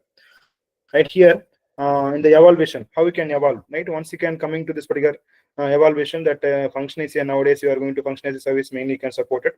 And then here you can coming for serverless scheme, and also can various characteristics you can support it. Serverless 1.0 now you can using in the serverless 1.0, right? So HTTP and a few other sources you are going to use. Functional only can limit used function as a service, right? And then limited execution time, right? That will be can some of the time limit when the time of we can need, that time you can execute. That's all. No orchestration. Actually, that orchestration is one. Orchestration is one for again generating the services that normally in the one of the subject service oriented architecture. The service oriented architectures we are developing that various orchestration, right? Service oriented architecture you can providing the services, that something that the service provider service requester and all is there, right? In this particular serverless, no orchestration. That means so here that we are for your getting the services you can based on the event driven, whichever the query you can request it, easily can generate the services in the business, fetch the information from the data layer, and you can execute in the business logic layer, and you can provide the service. That's all. Here no orchestration, no need the orchestration and all, right? That will be can for generating the generating the services we are using in some other concept, that service on architecture. So limited local development experience they are used, right? That will be can limited access only, whichever the query based on your query, that only can able to access. So here you can coming to this the various serverless platforms. So normally initially you can use schedule batch jobs, right? Especially when intense parallel computation. We are providing the parallel computation where you can able to getting the services, and also can change the data capture and the database updates you can able to do, right? Process multimedia tasks. You can do the number of tasks you can able to do simultaneously. So these are the users in the serverless platform you can support it. So handles input from IoT sensors. So when the time of we can using IoT application something, some of the IoT sensor you are going to use, right? So Raspberry Pi. So in various things here is the IoT applications, right? And then that also can that place also can supporting this particular DevOps applications, right? Serverless platform, right? Mobile backends. I already told you mobile backends. That is an important thing. That is a heart of the functional programming, whichever the function as a service. In the function as a service, whichever the interoperability. So from the end user client you can requesting from the different platform, that will be can able to support. That is a mobile backends, right? And then chatbot, that normal chatbots, which are the securely connecting and communicating very clearly, right? Chatbots, that is scalability, with scalability. And HTTP REST API, that is one of the things for when the time of weekend web application you are going to access, that also can support it here, right? Continuous integration pipelines, that CI/CD already we know that we discussed already. Already you know that, right? Already our various session we are explaining clear, right? So and then stream processing, that is a seamless manner you can able to scalability that you are providing. Microservices orchestration to support business logic, that also can support microservices, you know, already I told you. So here the serverless architecture can say that build and run services without having to manage the underlying infrastructure, right? So far and also can write and deploy the code, that's the main thing. So application databases and the storage systems at any scale you can able to do it. So again, coming to the working of now coming to the how serverless architecture is working. So serverless architecture is working in the place of the normal, I told you that same mobile client or web client you are going to use, right? So in the end user. So in the once you are coming to the end user, you are going to requesting based on the authentication service, right? Whichever the we are providing the credential, valid credentials, that is authentication service, right? And then external databases, we are using the external databases and the API gateways, right? A number of different gateways you are going to use the different cloud service providers, right? So that is a backend as a service. API is a backend as a service, and then various functional logics, functional as a service that you are going to executing for the getting the appropriate service, appropriate service you can provide to the end users. You can execute and based on the data layer database, right? Again, still can some more in depth you can this particular architecture, serverless architecture. So here that event sources you are going to use internet, IoT devices, right? Various IoT devices also can able to support, and databases, object storage. This particular thing is a that is a client, that is a user enter, right? And then API gateway, that is a backend as a service, and then triggering at the time of event triggering. So that is the main thing. When the time of event driven approach only can initiate the query, right? And then you can providing the various resource scheduler and resource scaler and monitoring the metrics, various metrics you are going to monitor, right? Whether that authorized people only can accessing a service, resource scalability, right? Scaler and resource scheduler, right? And then function, the function as a service worker, right? A number of functions you are going to executing in the backend. So that will be connected with the application repository for getting the clear outputs, right? And then you can back and bottommost that you are using the data layer, data tier, data storage and the session store, which are the things you can already can execute or already can access it. There is a session store, right? History, everything you can maintain, right? Return query. Once you can execute it, you can return to the appropriate service to the end user. Okay, kind that in same information I am going to skip, right? The cloud computing services you are going to use backend as an infrastructure. Set amount for servers for bandwidth, right? So you can use for pay based, right? Whichever the query you can requesting, further you can provide a service, right? And also, yeah, we want in the traditional clouds, already told you, traditional cloud computing model, which requires you to pay for whole server, right? If suppose we are getting the service level agreements for 1 year, 2 year, or some few months, so for all the duration we are going to pay. But in the serverless architecture, we won't do like that. We can pay as you go, right? When the time we can need basis, you can pay it, right? So still will be that server is there, that you know that we address it serverless, right? And then vendor dependence, right? So sometime that is a vendor lock-in. One of the problem will come in the time of we are not able to provide a service. You can set up the deployments. It's not quickly. So for vendor deployments, vendor dependence is maybe one of the important thing, crucial one, right? So here that no need to about that backend information. You can able to do the service everything easily, right? So that one of the information you can told by that CEO of Microsoft, that you can put it here, that serverless computation is going to fundamentally not only change the economics of what is backend computing, right? But it's going to be the core of the future of distributed computing, right? This in the after few years, this everything that serverless only will come. That is the thing you can mention by CEO of the Microsoft, Satya Nadella. So that is the thing is coming for. So everything will be coming in the future. That everything is serverless, right? So I think the same only again that the same architecture only put it. So authentication, serverless architecture, database, API, file storage, reporting in the backend. You can executing the services same only. So the same information I'm going to skip. Right. So users to communicate with an application and maintain the server hardware, right? Okay, developers can upload this responsibility, third-party providers, that function as a service, everything, right? So again, function invoked. When the time of we can getting the services, we are going to invoke and we can get the service. Abstracted, writing and deploy the code, right? So how that serverless working? That again, when the time of that as a developer, you can upload the function, upload the code, and you can define the function triggering. You can whether you can developing the time or you can getting the service, right? All the things this way only is working, right? Cloud provider, various cloud provider can runs and they can giving the services, right? Which other things is triggered, right? End user communication and directly can enhance the business intelligence. That is important thing. Business in the business layer only can execute the service, and also can providing the security and the software upgrades. Development teams, right? All the development teams and third-party service provider can concentrating the important task and you can get the applications.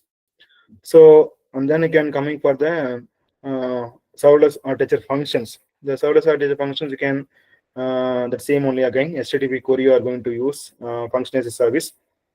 This thing already can same only can mention here also. Yeah, function as a service, how we can work in the function as a service as a web application you can develop using. So via that API gateway, that is a function background as a service, right? And then authorizer and the content service and the user service, external API you can using application program interface, and also external database you can connecting, can get the service.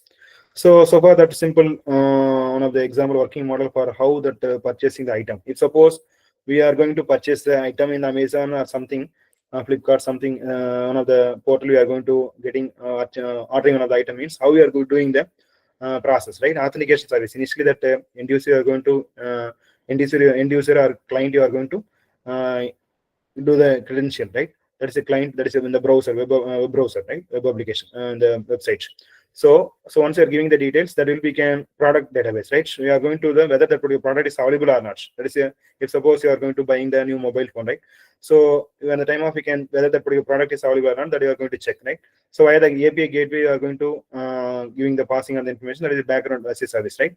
So once you are going to fetching this particular information, purchase, right? Everything purchase and searching. So whichever the query you can search, that will be can executing based on the function as a service, and also whichever the product, whichever the things we need that you can purchase is a function, whether that is available or not, right? That you are going to check in the purchase database. Once it's available, then only can able to provide to the end user.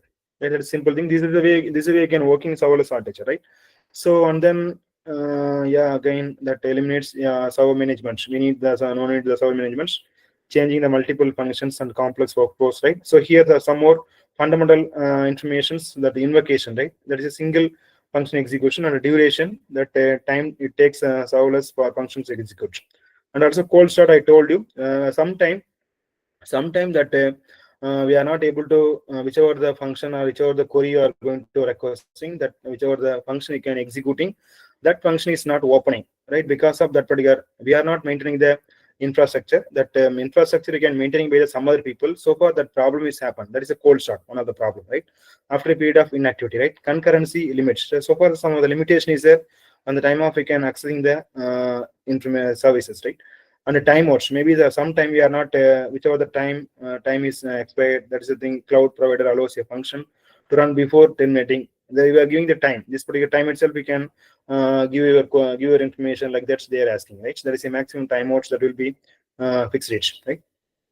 So coming to the adoption, right? How you can adapting, that is over a period of time. So now only scheme this particular serverless information. So how you can adapting the nowadays situation, that build the basics initially. So you can enable the integration with the base, right? BAS, background as a service, function as a service. That is the important thing. And then including the integration and they can functionalities we can support it, right? Identify and the mitigation, right? We are migrating the now new one, right? How identify and how we can migrate to the new background as service, right? All the things, the background as service, function as service functionality, and then defining how we can targeting this particular architecture, right? And then how we can journeys coming, right? So here you are using that providers, and also can revamp software development and other things organization can support it. So that is a simple different the serverless containers. In the initially before the serverless containers is there, right? This is serverless is event driven, that container is a process driven, right? This is automatic scaling, this will be manual scaling. Just you can see that, you can easily understand, right? So building usage, this will be resources. Execution time is starting here long. So this will be small and independent. This will be complex, right? Once the containers will be very more big things, they are not able to get the information very quickly, right? It's, complex and interconnected applications, right? This will be more efficient resources. This will be less, and also this function based, this application based. Serverless, this will be stateful or stateless, right? But here stateless only, right? Everything we are not maintaining the everything you can maintain by the third parties, right? So here that some of the place, some of the depends upon the situation, you are going to use stateless and stateful in the containers, right? Limited control only, whichever the query you can request it, for that one you can get the service, right? Here full control. So you can something service SLA service level agreement, right? Like that you can use. So no upfront infrastructure. Here that upfront infrastructure can cost is high, right? Here no managing the infrastructure. So here again everything is managing, right? So again coming to the serverless application, again that same that serverless means no server management, flexible scaling, and also automated high availability, no idle capacities maintaining. So these are some server application how you can running in the background that multiple points for optimizing. So Amazon Gateway, can suppose you are going to use the AWS IoT and then Alexa, right? So in the background various number of Lambda function, Amazon Lambda function you are going to use, and the Amazon S3, that is a simple storage service. That is a Amazon S3, one of the things you are going to use S3, Amazon S3. That is a simple storage service. And then in the Amazon DB, you are going to use DynamoDB database you are going to use. So these are all that various functions you are going to use, SNS, and also this periodic level you are going to execute. Everything you can support by the AWS Lambda, right? Invocation, functions, invocation, and interaction. So this will be what is the purpose? You are going to use serverless. So elasticity, cost savings, and agility, right? So again, this particular life cycle, the life cycle cold start problem and bomb problem will come. Already I told you, optimization and your optimization, right? So function life cycle, this will be how you can running in the serverless application in the background, right? So at the time of you can downloading something, start the new containers, right? That boots starting the runtime, the start your code, right? How you can starting at the time of you can set up and deployment, how you can running, right? So whether you can executing a fast manner. So there is cold start problem will come. Cold start problem in the sense, and the time of you can requesting something, requesting some services, or when the time of that as a software developer you can develop the do the setup and deployments. That time you are not able to done initially. That will take some time, right? That is a problem. That is one of the limitation is here, right? And then optimization and your optimization is there. So this will be some monolithic functions is there, dependencies. That various already told you that browse, survey, minify, right? Transformation, consist function logic. So this will be on the time of we can developing the DevOps application. So that simple change, that small change, that will be big difference, right? When the time of we can executing the time. So this much of seconds you can take. So once you are using the serverless codes, that will be take that very drastically can reduce the seconds, right?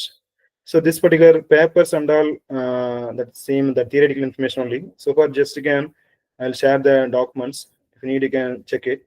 So I'll coming for the last information. These two papers that industry white papers, that will be again how they are using that particular Amazon Web Service and optimizing enterprise economics with the serverless architecture. How they are developed that serverless architecture. That information is given. Just I share the content to the organizer. They will provide to you. So here also that how that AWS servers you can providing the multi-tier architectures, right? The this one I told you, right? The presentation tier, logic tier, data tier. So this is the thing you can use in the most of the serverless architecture. So this is all some information only. That same only is repeating here. So far I'm skipping.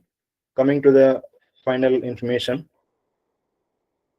Just you can go through that how they are using, right? So various use cases you are going to use here, like trigger based task, right? So the use cases in the sense how you are going to developing the application, right? And then building RESTful APIs, and then synchronous processing, how you can getting the services in the irregular period of times, and also security checks you are going to use. You know that CA and CD, right? So these are all various use cases: auto scaling, API and websites, and image and video manipulations, event streaming, event handling, multi-language applications, and the CI/CD automations. These are the things you are going to use. And also some serverless use cases is there, right? Business process automation, supporting tools. Already we have discussed supporting tools, various supporting tools we have discussed. Yeah, these are the benefits rapid development and deployment, ease of use, and a lower cost, enhanced scalability, no maintenance of infrastructure. That is the main thing. And then coming to the some more benefits, cost is very less, scalability will be very high, and the productivity, you are going to improve the productivity very high.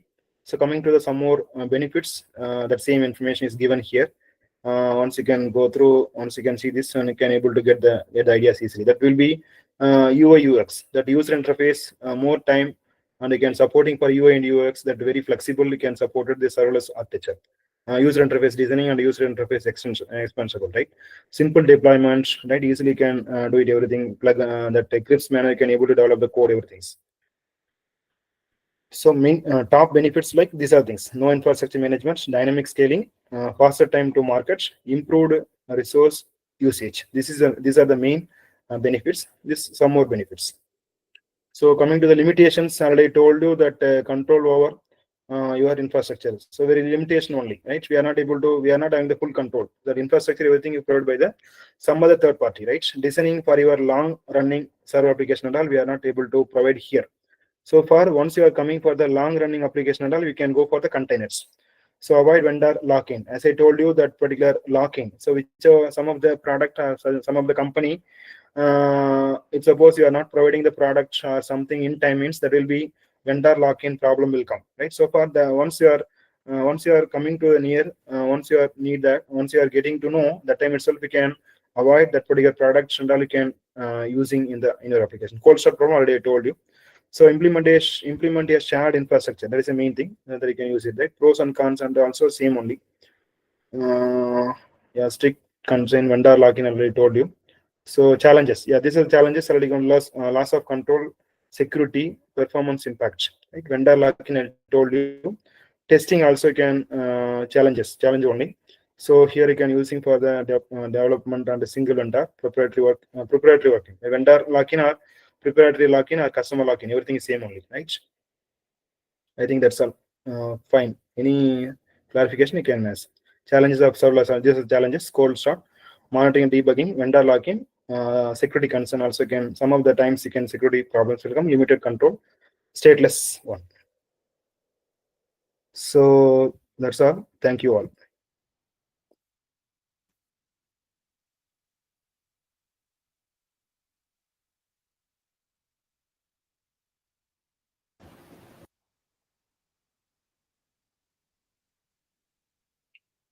Thank you, sir. Thank you, Balaji.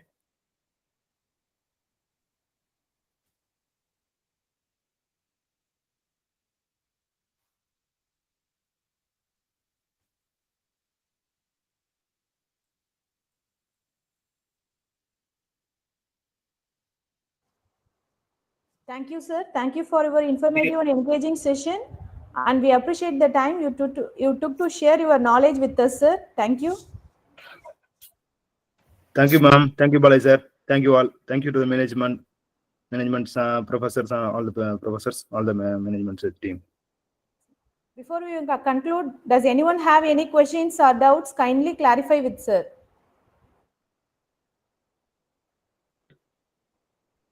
So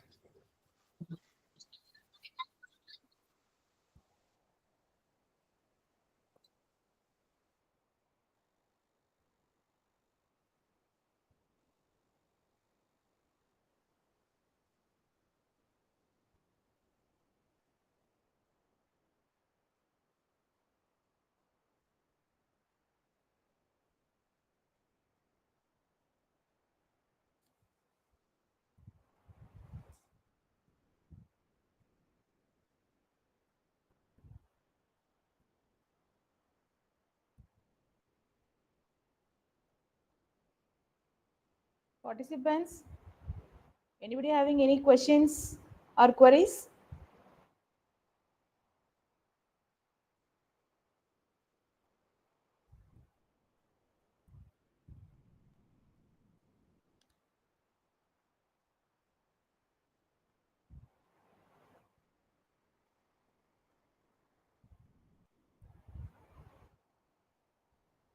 Okay.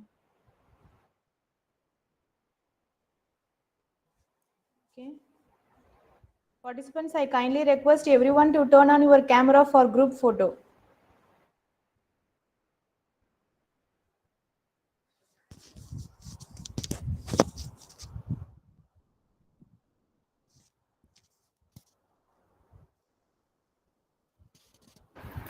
Ma'am, please give us a camera option.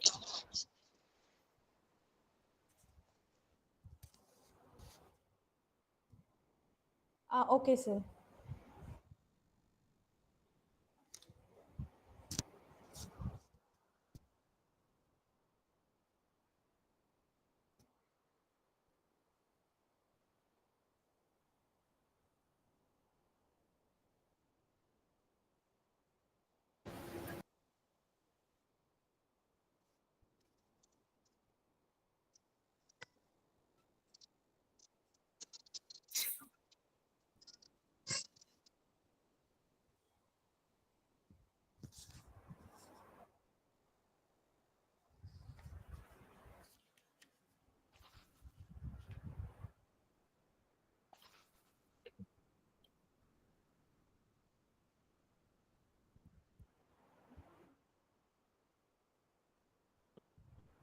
Thank you, sir. Thank you, ma'am. Some people, some participants has the query.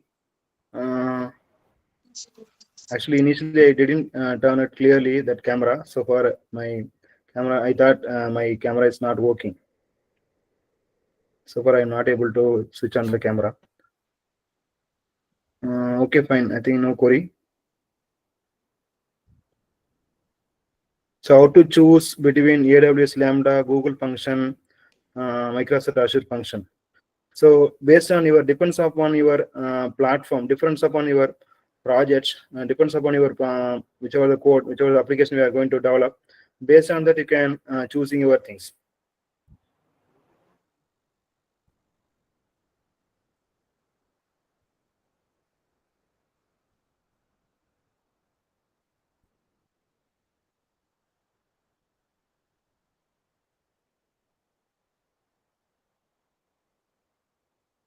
I think that's all. So specific example, when you're coming to the, if suppose you are going to develop, you're going to develop some real-time application, like if suppose you are going to maintaining one e-commerce website means. So first you can requesting that particular thing. So probably, so most of the applications you can supported by the AWS Lambda. So that will be can choose it. That is better, sir.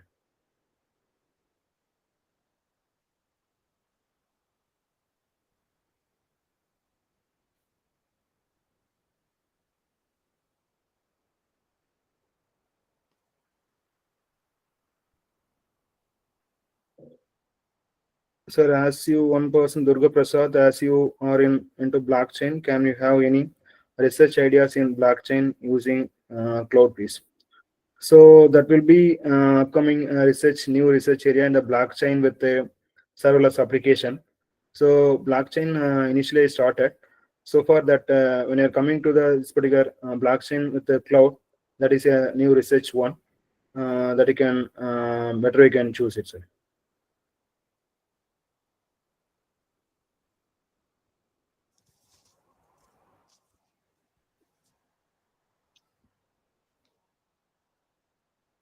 Thank you, Dayanul, sir.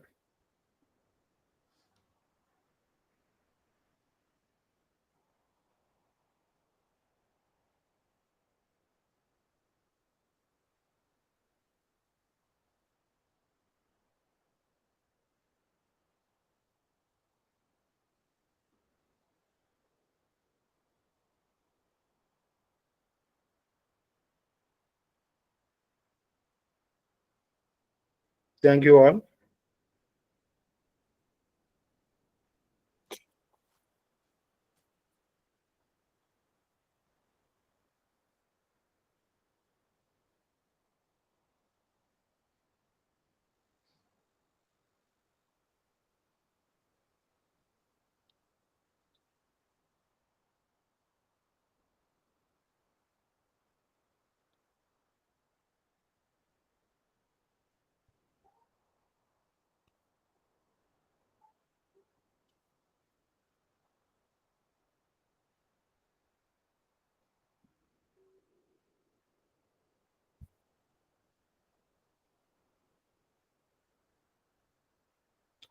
Thank you, sir.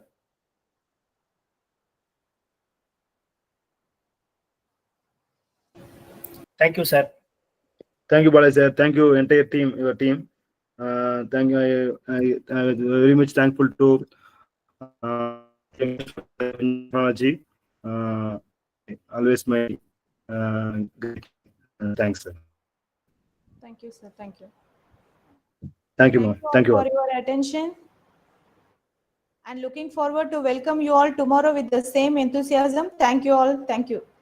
Good night. Yeah, thank you. Thank you so much, madam. Thank you all.